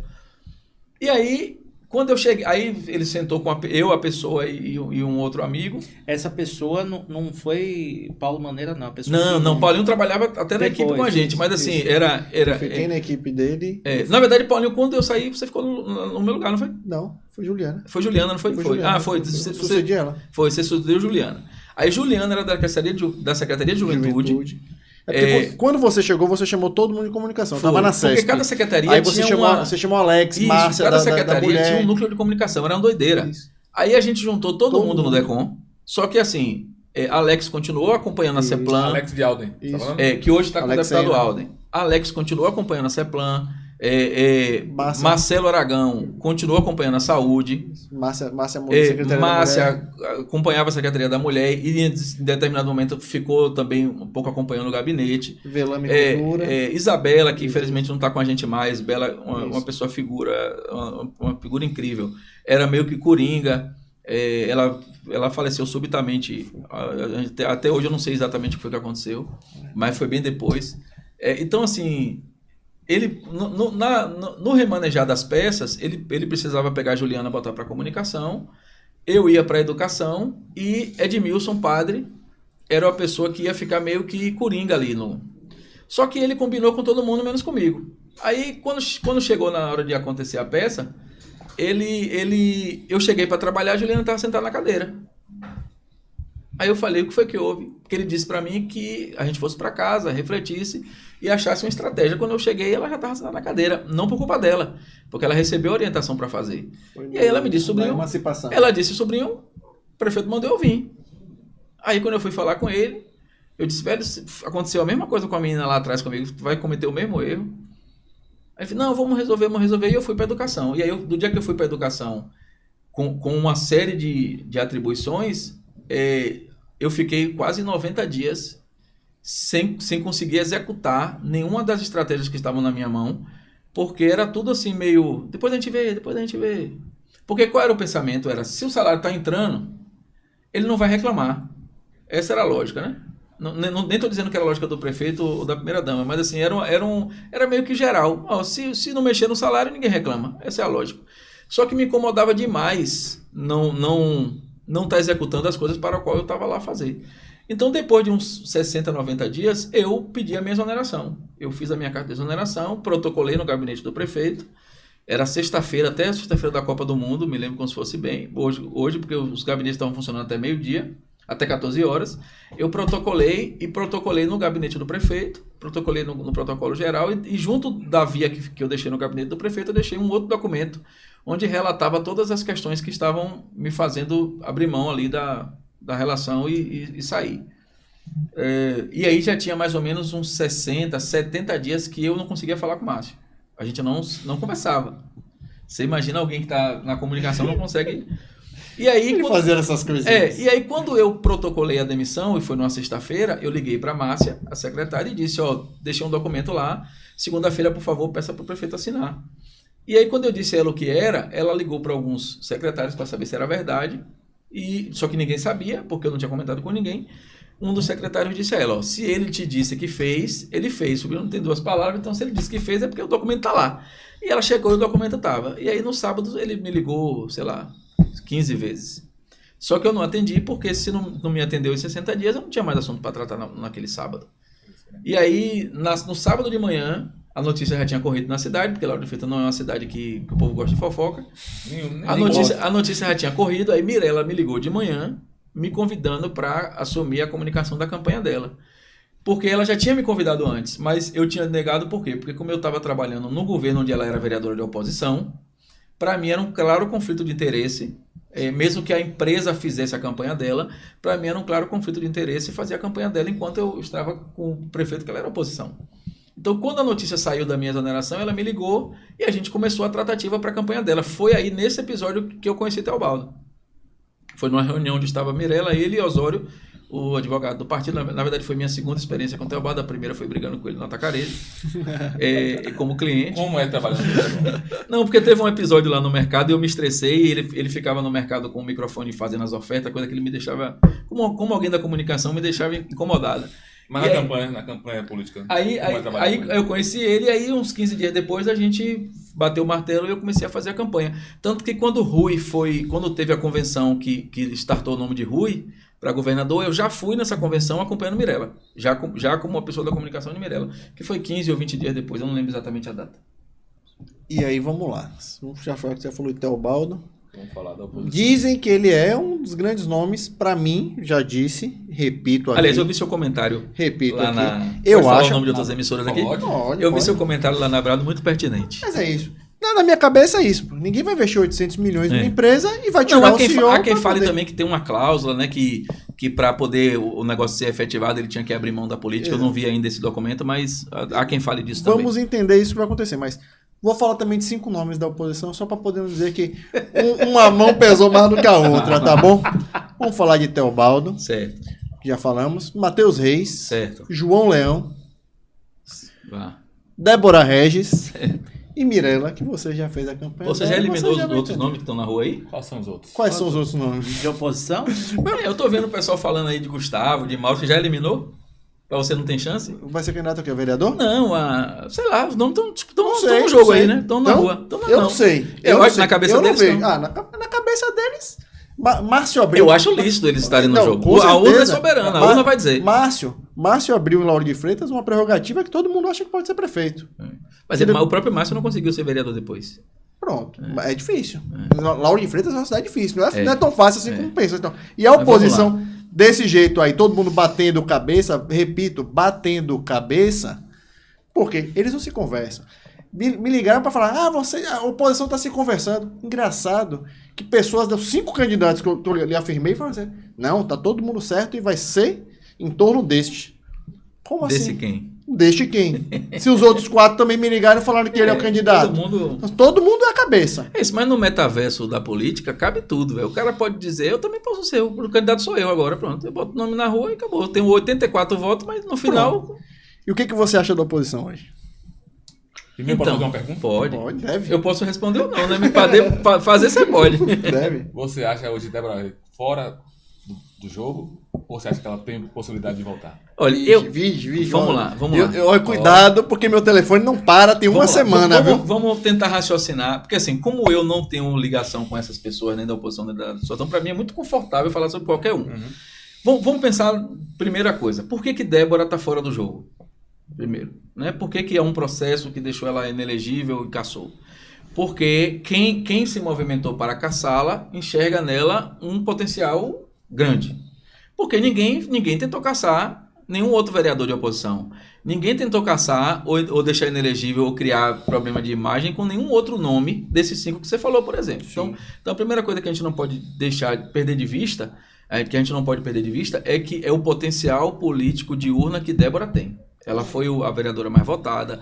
Ela há uns 2 anos, ela se comporta como candidata a prefeita nas comunidades. Ela nunca teve um trabalho de vereadora. Ela caminha nas comunidades como alguém que está claramente olhando para a cadeira de prefeita. E isso chamou atenção. E como chamou atenção, virou alvo. Talvez essa seja a razão de alguns outros desses nomes aí não botarem a cara na tela antes da hora.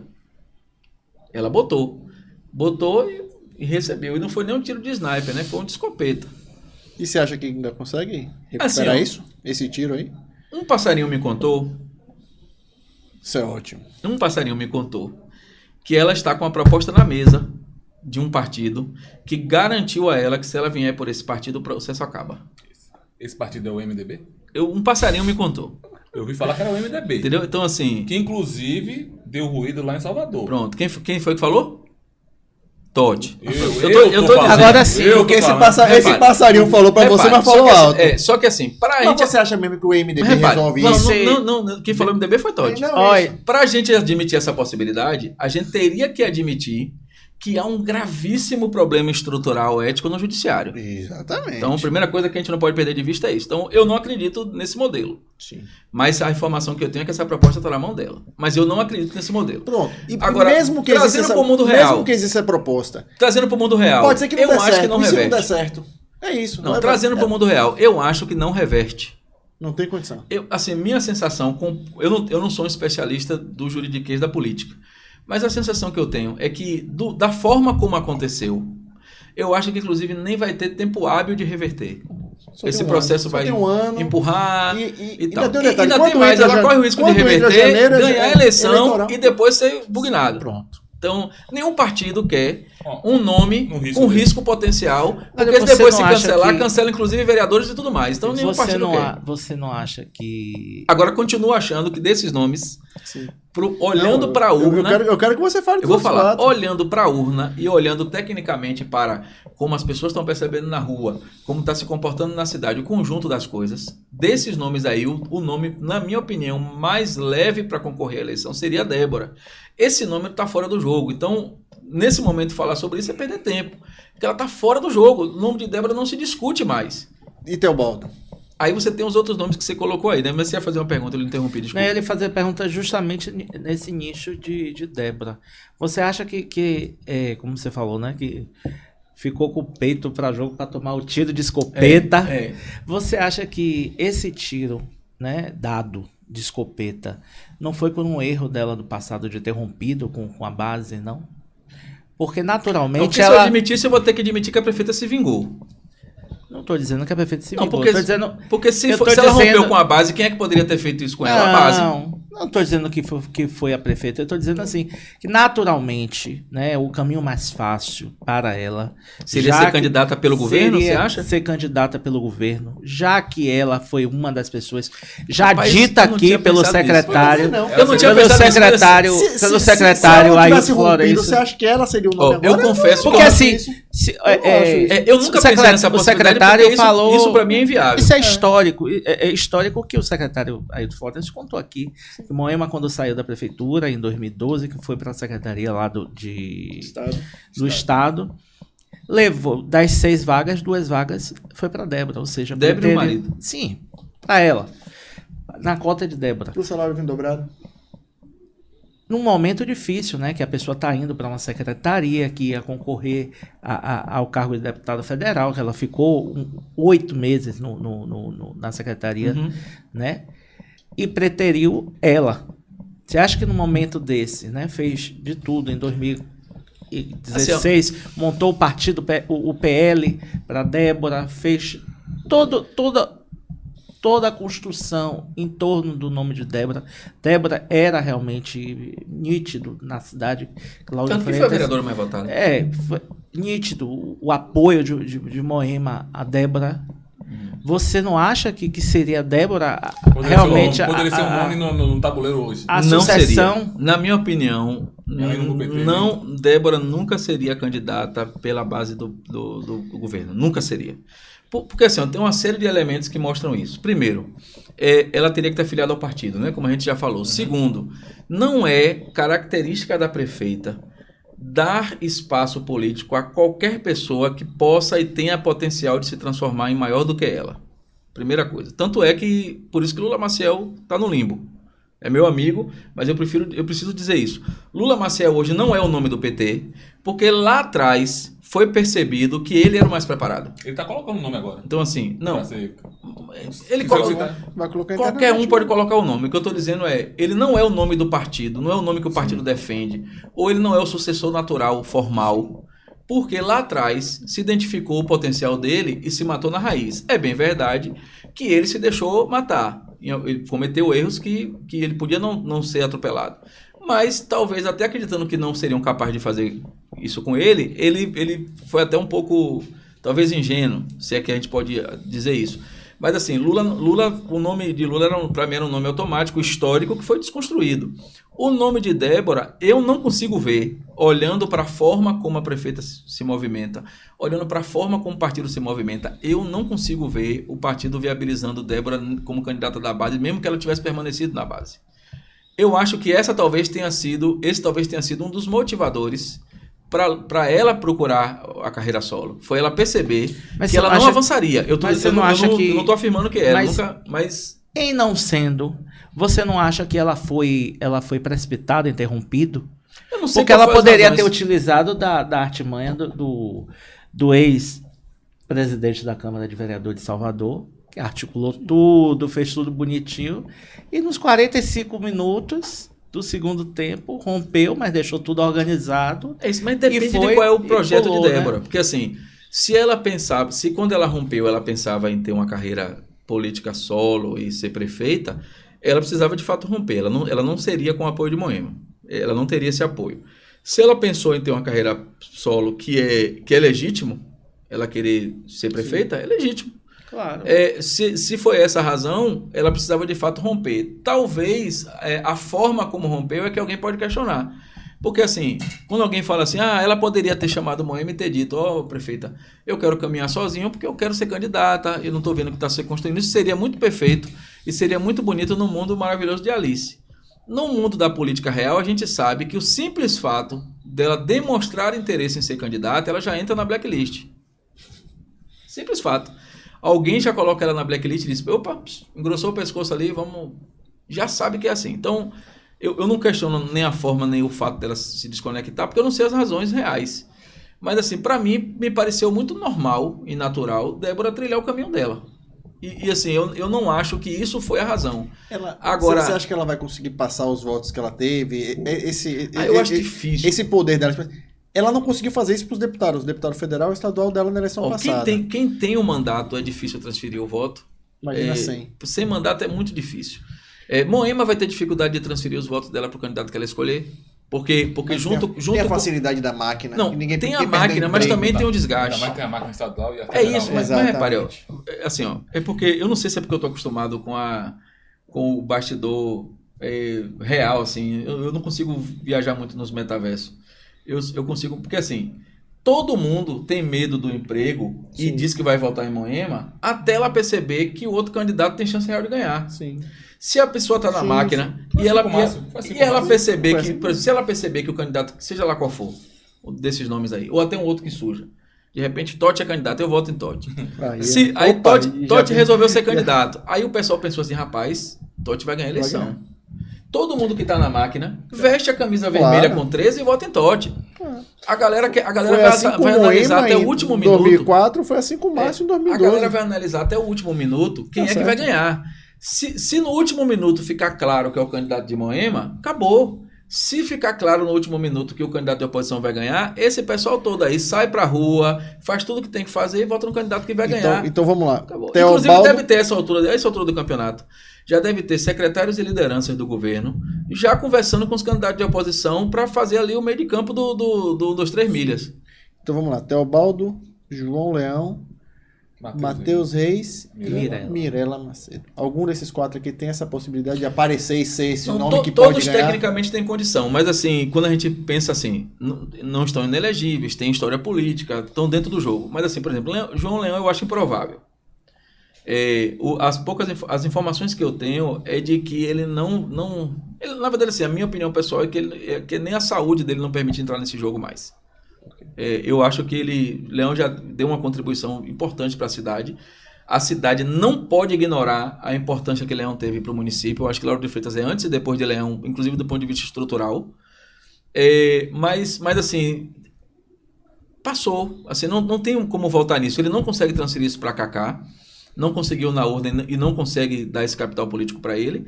E assim, portanto, eu acho que Leão está fora do jogo. Leão estando fora do jogo, o PP está fora do jogo. Sim. Porque ele não vai, por exemplo, quem são os nomes hoje do PP que estão pleiteando? É César, que para mim não passa, não por nada pessoal em relação a ele, mas porque ele é uma peça que não encaixa no cenário para ir. E Tito, né? Que também provavelmente vai fazer uma boa campanha de vereador, mas eu acho que Tito nem pleiteia a posição de prefeito. Talvez ele tem a juventude do lado dele. Ele não pleiteia agora, né? Ele pode jogar mais para frente. Ele tem tempo para concorrer. Mirela, ela precisa reconstruir o capital político que ela escolheu botar na geladeira. Quando ela foi ser deputada, ela tomou uma decisão e é a minha opinião pessoal, ela tomou a decisão de deixar algumas cidades como Lauro de Freitas na geladeira e ficou ali monitorando, e na minha opinião monitorou do jeito errado, porque se você for olhar os últimos anos, você não consegue identificar uma grande liderança de Moema ou de Mirela na cidade, você não consegue ver nem fotos de Mirela em eventos. Para mim ela perdeu praticamente todas as lideranças. Ela tem que reconstruir esse capital político, então eu acho que ela seria o nome mais desse daí, talvez o menos provável. E acho que ela tem essa leitura e acho que ela quer concorrer, não aqui. Você acha que ela vai concorrer em outra cidade? Não, ela vai se preparar para ser deputada de novo, na minha opinião. Mas assim, ela não... Assim, ela tem méritos para concorrer, mas eu não acho que ela vá para essa disputa. Sim. Se ela me perguntasse, eu diria, não vá. Você botou aí mais... Teobaldo e Matheus. Teobaldo e Matheus. Sobrou os dois juntinhos ainda. Matheus, na minha opinião, passa por um pouco por esse problema de Mirella com um agravante. É que ele acabou se ofuscando do cenário político sem ter um mandato fora. Ele cometeu o erro que Mirella cometeu com o agravante dele estar aqui na cidade. Porque Mirella pode dizer, não, ela viajou, ela era deputada, ela estava... E Matheus estava onde? Então, assim, nas grandes pautas da cidade, nas grandes discussões que ele podia capitanear, ele se escondeu. Esse é o sentimento que eu tenho. Assim, sem nenhum demérito à pessoa dele. Eu acho ele um cara gente boa, toda vez que ele me encontra, me trata com muito respeito. Aliás, como todos, até a prefeita, quando me encontra, me trata com muito respeito. Mas, assim, eu percebo que ele perdeu a oportunidade de capitanear o processo. As pautas importantes da cidade, as pautas caras para a cidade, ele se limitou a comentar na rede social. Então, se você não vê ele dizendo, não, vamos aqui, vamos fazer um processo, vamos... Não tem. Então, assim, eu recebo todo dia, quase todo dia, um post dele no Instagram, de uma pessoa que eu não sei quem é, mas que para mim, sistematicamente está mandando coisa dele, mas eu não sei quem é a pessoa, não conheço pessoalmente.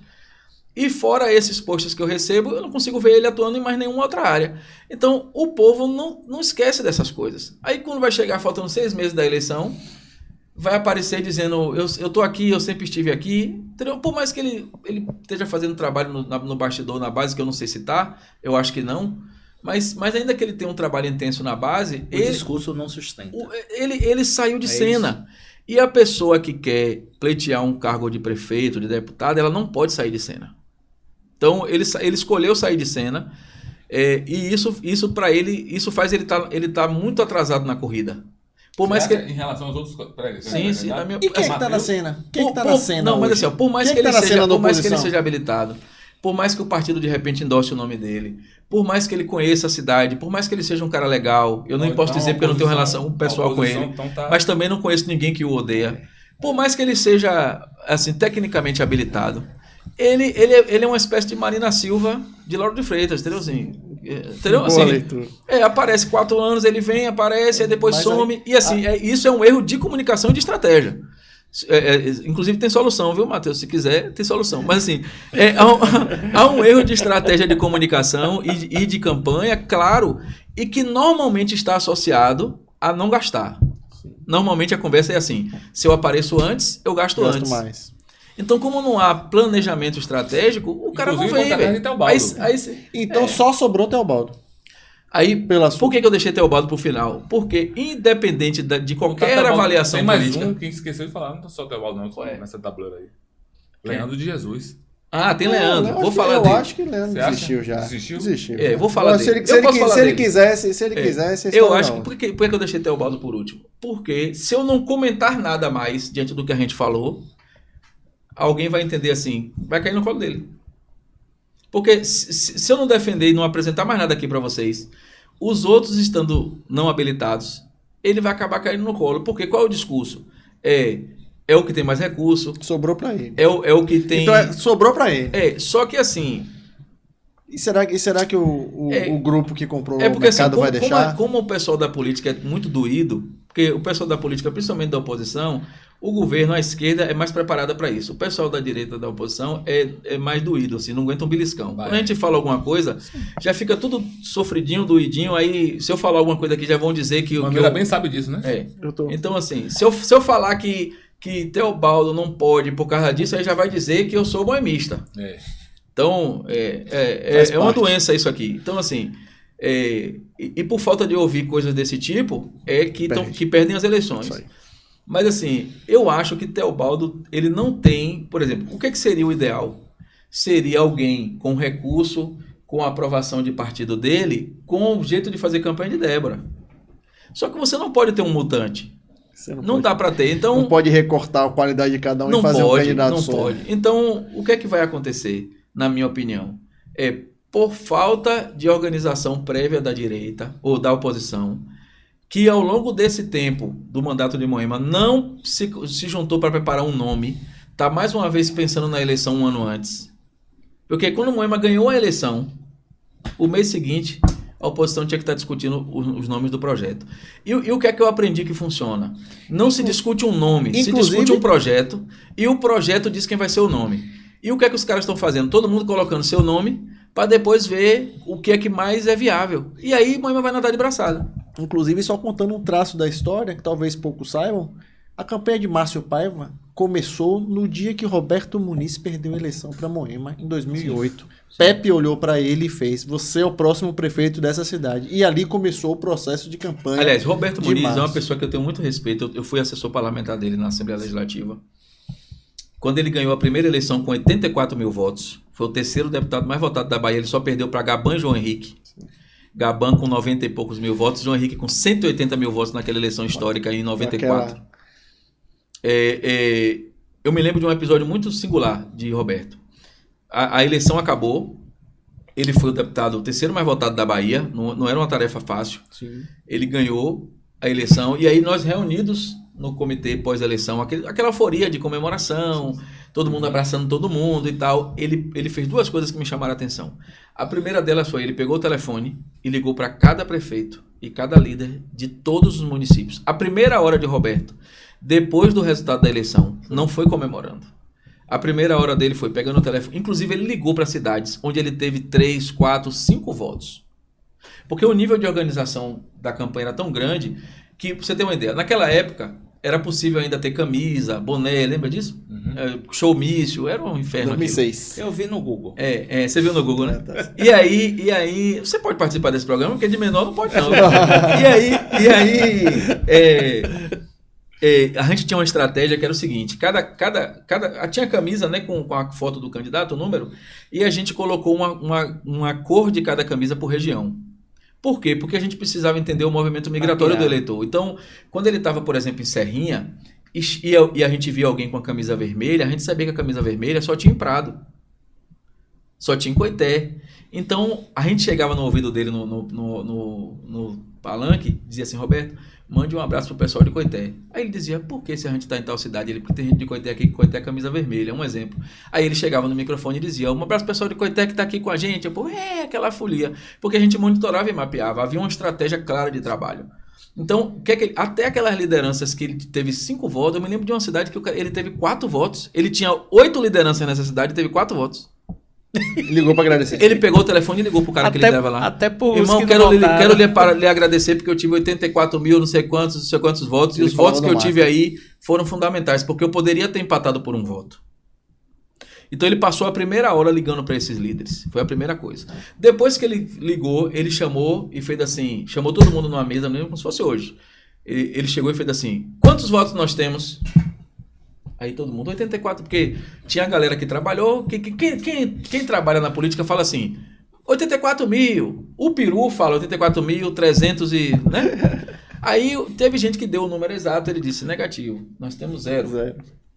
Até a urna, a eleição, nós tínhamos 84. Apurou, o jogo zerou. Isso aí. Nós temos 0 votos hoje. Não temos mais voto nenhum. E ele começou o trabalho de reeleição no primeiro dia que ele foi eleito. 4 anos depois, ele foi reeleito com 65 mil votos. Que era menos do que os 89, mas era uma votação também expressiva. Depois ele optou em sair da política. Foi uma decisão dele. Depois ele foi suplente de senador. Depois ele foi ser executivo, acho que na Odebrecht e tal, e parece que está nessa linha aí. Mas assim, ele é um cara que tinha uma leitura de política, para mim, excepcional. E eu aprendi muito na jornada com ele, porque ele tinha uma leitura muito clara das coisas e ele era muito prático. Eu não vejo isso hoje. Eu não vejo isso hoje. Eu ia fazer as campanhas hoje são muito sanguíneas. O cara ou é amigo ou é inimigo. Eu ia fazer uma pergunta. Vou fazer uma pergunta muito ligada nessa área. Paulo fez esse mesmo a coluna dele falando sobre Laudo de Freitas, né? Uhum. O tema é eleições 2024, projeto político ou de poder. Uhum. O que é que você enxerga de verdade? Todas as duas partes têm projeto de poder. Nem oposição, nem governo tem projeto político. Para mim é muito claro. É assim, quando você conversa, e é fácil de perceber. É assim, quando você conversa com os candidatos da oposição, do mais leve ao mais radical, o que é que eles dizem? Nós precisamos tirar Moema do poder. Você não, com nenhum desses 5 aí que você falou. Se você perguntar hoje, me apresente aí o seu plano para a saúde e para a educação, nenhum tem. A conversa é, vamos comprar um time, vamos fazer não sei o que depois, qualificado. Mas hoje o que faz o olho dele brilhar é vamos tirar Moema do poder. E o que é que faz o olho do governo brilhar? Vamos manter Moema no poder. Ainda que seja com outro nome. Então, você não tem nem da parte do governo, nem da parte da oposição, projetos claros para a cidade. Seja na área de educação, de saneamento. É tudo muito doido. É tudo muito assim. Quer ver uma coisa? A partir de janeiro, acabou. A partir de janeiro, a cidade respira eleição. Nada funciona direito mais. E isso, tanto de um lado para o outro. Então, a oposição fica ali nos bastidores tentando cooptar lideranças para mudar de lado, apresentando números de pesquisa, apresentando tudo, dizendo que o candidato de Moema vai perder. E o candidato de Moema, os candidatos de Moema vão se apresentar para tentar se viabilizar, mostrando o risco da oposição vencer e das pessoas perderem seus cargos, suas coisas. Esse o cenário político. E aí você não vê... em todas as áreas da cidade estão um pouco comprometidas. Porque, por exemplo, eu tenho muito desejo, e até vou propor aqui para vocês, eu gostaria muito, muito mesmo, de ver no cenário da eleição um debate. A gente não consegue fazer na cidade. Eu gostaria muito de fazer um debate, até acho que alguém de fora podia vir mediar, sim. Mas um debate naqueles moldes que a gente vê mesmo, o candidato apresentando as propostas. Aconteceu isso em 2008. Mas assim, a LFTV fez. É isso, mas pense aí, nos últimos 20 anos, aconteceu em 2008. Sim, isso. Entendeu? Então assim, eu acho que a gente deveria ir para essa discussão e acho que nenhuma das partes se furtariam a participar. Porque mesmo a prefeita tendo muitos problemas, e hoje existem muitos problemas na gestão, secretarias extremamente ineficientes, números ruins para o governo, mesmo tendo esses problemas, ela toparia o debate porque ela é extremamente habilidosa na discussão. Eu sei, mas o nome que ela escolher a representará. Ela não vai escolher um nome que não possa participar de uma discussão dessa. Então, ela não será candidata, mas ela não perde o controle do processo. Então, a oposição hoje, será que algum desses nomes toparia esse debate? Mas eu lembro que em 2016, quando estava ela disputando com o Matheus, ela foi pro debate das prof e o Matheus não foi. Eu também não iria não, pro debate nas prof, eu também não iria Já em 2020, a oposição foi, ela não foi. Onde foi o debate? Das prof também. Ela já não foi como prefeita. Vai ter outros debates, foi é muito tematizado, né? É diferente. Mas o que eu tô falando assim, diante de cenários políticos. Respondendo sua pergunta de ela jeito sem prático. Mandato e ela nenhum com mandato. Dos lados, nem oposição, Pronto. Nem situação, hoje, na minha opinião, tem um projeto para a cidade. Em ambas as partes são projetos de poder. Alguém pode até dizer, mas se alguém da oposição ganhar a eleição, são tecnicamente capacitados para fazer um plano para a cidade massa. Mas por que não apresentar agora? Uhum.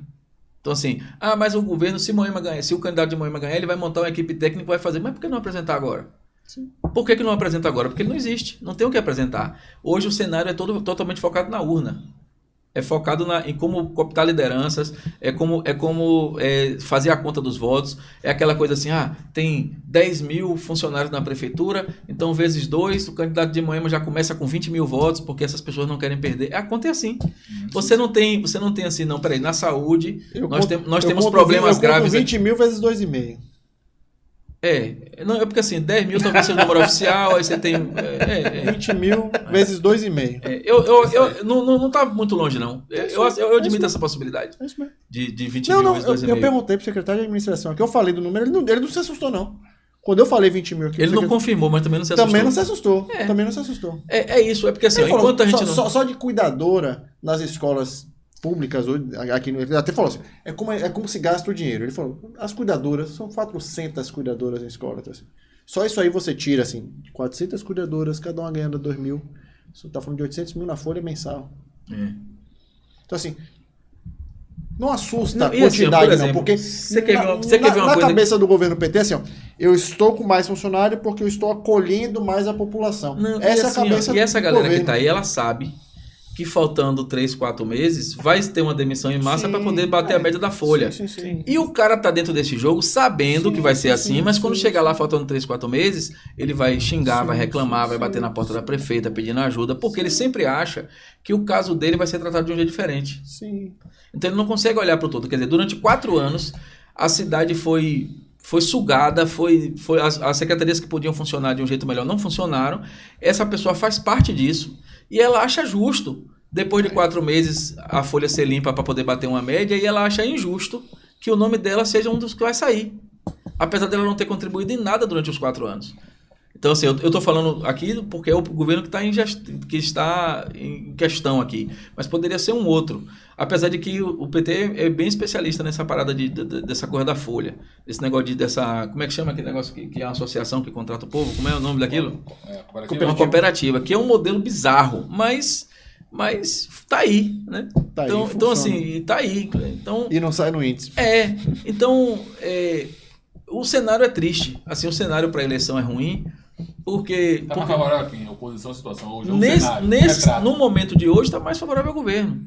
Porque tem a máquina, então ela larga na frente, tem do lado do governo uma estratégia definida, um comando definido, e a oposição tem só uma vontade louca de ganhar, baseado no sentimento que eles têm de que a população está insatisfeita, mas eles ignoram que essas pessoas insatisfeitas estão na folha.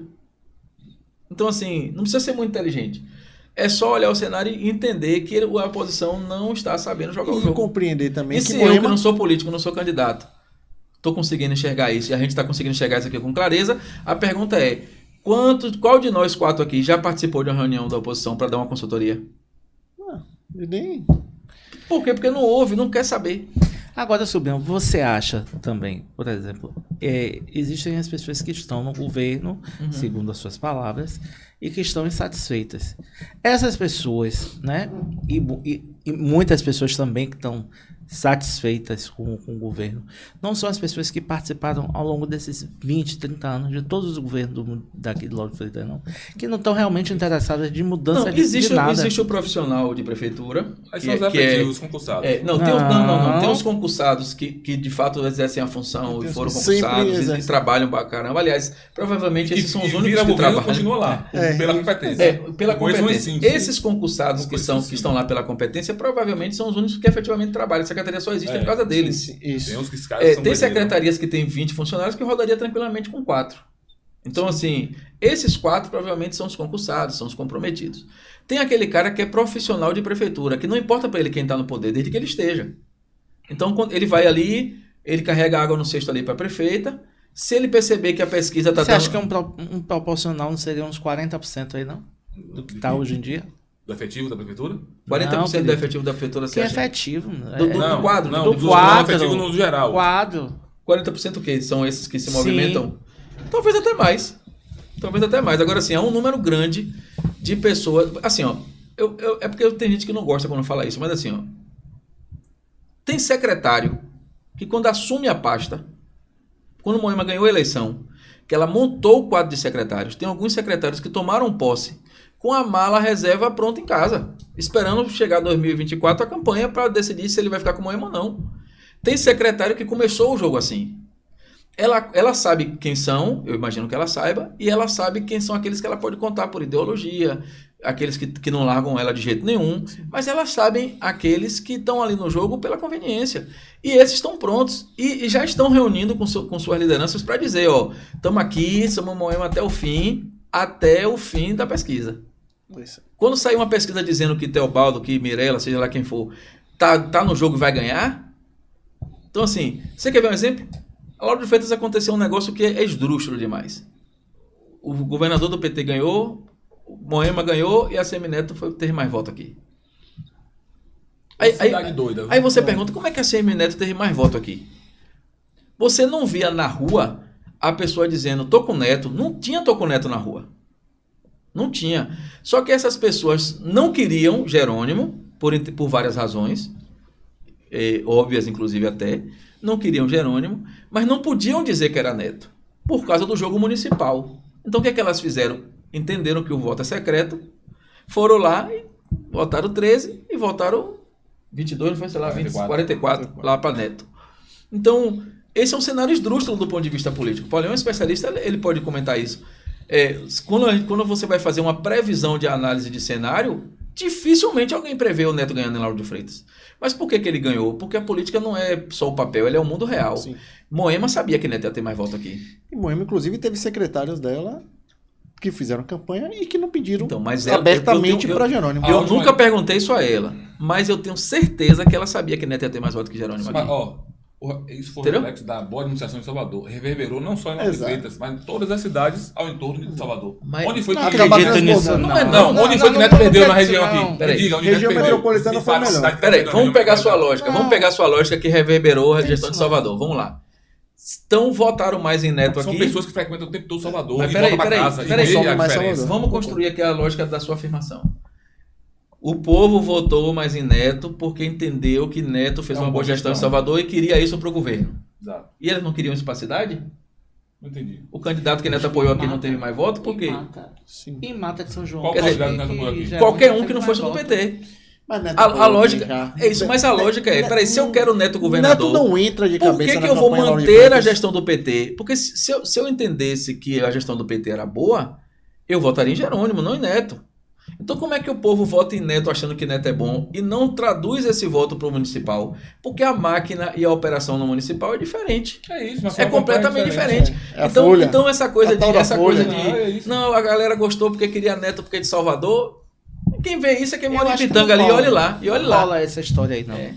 Até porque em Mata de São João, que é do PSDB, João Gualberto, Paulo Henrique, que é do PT, deu esculacho lá em... Como foi lá a eleição Neto e Perdeu. Neto perdeu para Jerônimo? Neto perdeu para Jerônimo e os deputados O de pessoal de João Jerônimo tá chateado Gualberto, comigo porque de João Gualberto também perdeu. Cris Correia, que foi a candidata a deputada federal, teve 4 o pessoal votos lá. de Sinal, Jerônimo, quem mata vai dar PT. assim eu Tá. soube, né? Que o pessoal Sei. estava meio chateado comigo porque eu fui convidado para fazer um comentário de política num determinado programa e me perguntaram o que é que eu achava. E aí eu falei assim, eu me lembro da minha infância de um desenho animado que quando a pessoa queria pular do despenhadeiro para a morte, ela pulava gritando, Jerônimo! Fiz essa brincadeira e o pessoal ficou meio doído aí, o pessoal de Jerônimo. Então você que, o pessoal de Jerônimo aí, eu não tenho nada contra o governador não. Nem a favor, nem contra. Para mim, é diferente. Mas maravilha, meu povo. E o papo rolou e já foi para mais de hora e meia. E você sabe que eu só acreditei que estava valendo mesmo depois de uns 5 minutos, né? Foi mesmo? Foi, que no comecinho eu achei que vocês estavam brincando. Paulinho pegou essa peça. Não, mas foi Alguém- Paulo que pelos- o tempo tá pelos me dando capulhos aqui da susto. mesa. Alguém teve que ser pego no susto Você não hoje. viu, não? Totinho, Ele tá vendo ali. Totinho, muito obrigado. Tá vendo você? Valeu Foi por tranquilo, não encarar foi? o desafio. É isso, tem que Rapaz, encarar o desafio. que honra eu ser a pessoa que tava na mesa aqui. A primeira vez, Rapaz, que honra. tá vendo você? É difícil tirar esse cara de trás das câmeras. Né? Rapaz, Eu falei com ele, eu falei, pô, Totinho, vamos lá, acompanhamento. Não, calma, tenha calma. Foi aprovado? Tá Dá pra aprovado. continuar? Sobrinho? Claro. E aí, sobrinho? Tá aprovado? rapaz, Cissa vai ter que... Aqui, essa cadeira aqui é rotativa. A gente vai fazer um rodízio. Maravilha. Maravilha, meu povo. E vamos ficando por aqui, sobrinho. Suas considerações finais, meu Deixa querido suas amigo. redes E sociais. deixa suas Onde redes é que- sociais. onde é que as O pessoas pessoal- podem brigar com pros você, haters, dizer- Os haters podem entrar lá na sua rede social e falar com Sua rede você. Pessoal, sua rede social de trabalho. Ó, vamos lá. Primeiro, deixa eu agradecer a vocês, porque foi muito legal estar aqui. E eu sempre defendi que a gente precisa gerar conteúdo qualificado para a cidade, com as pessoas da cidade e para a cidade. E vocês fazem isso de uma forma genial. Não só para Lauro de Freitas, mas para a Bahia. Já passaram por aqui pessoas de relevância estadual e nacional, e a contribuição de vocês é sempre muito sensata. Porque aqui dá para a gente falar de política sem fanatismo, com a visão mais técnica, mais legal também, e da fofoquinha do bastidor também. Dá para a gente falar disso tudo e dá para a gente sair depois e tomar um café, né? Exatamente. No- Não, tem um açaí aí que prometeu açaí, eu vou ter que pagar esse açaí, hein? Então, No café você solta os nomes, né? Os nomes que você segurou aqui, você que não, solta, assim, né? eu não segurei porque eu não quero falar, não. É porque talvez nem por ética, nem Não vale a pena render. Mas se tiver alguma coisa ainda que você queira saber, eu lhe digo depois, não tem problema não. Mas assim, agradecer a vocês, parabenizar pelo espaço aqui do Liga. Eu já vi aqui pessoas de todos os espectros políticos sendo tratadas de uma forma extremamente respeitosa, como o jornalismo tem que ser. E aí eu preciso parabenizar vocês em relação a isso. Colocar aí no coração de vocês a missão do debate, vocês têm total condição de capitanear isso. de puxar essa discussão lá na frente e fazer essa discussão de uma forma muito clara. Quero deixar um recado para a oposição e para o governo. Apresentem um projeto para a cidade, coloquem na mesa o que a cidade precisa. O governo precisa ter a humildade de reconhecer as falhas e propor correção para ela. E a oposição precisa tirar essa faca da boca e começar a pensar na cidade de um jeito melhor para a cidade mesmo. Acho, inclusive, que esse é o caminho para ganhar a eleição. As pessoas na rua querem acreditar num projeto sólido, num projeto bom, num projeto que elas conseguem olhar e dizer, poxa, isso me representa. Enquanto eles quiserem ficar nesse fuzuê que está aí, só a cidade perde, tanto de um lado como do outro. E dizer que quem quiser me cancelar é só acessar. Atenção, haters. Assim, meu Instagram ele é muito pessoal, assim, não tem muitas coisas de política, porque eu resolvi cuidar na minha vida de algumas outras coisas. Mas vocês vão ver lá, é @sobrinho.oficial, o meu pessoal, @sobrinho.oficial. E eu quero aproveitar também aqui, aproveitar a audiência de vocês e o espaço, e também indicar para o pessoal acessar a rádio canalcristão.com.br, que é uma rádio que eu sou gestor e que eu estou ao vivo todo dia de 6 às 8 da manhã, canalcristão.com.br. Mas quem quiser me cancelar, vai no @sobrinho.oficial. Ele nem quer ser achado, ainda bota oficial, viu? Maravilha, meu povo. E por aqui ficamos. Esse foi mais um Liga da Política. Vamos lá, até o próximo, povo. Tchau, tchau. Tchau, tchau. Valeu.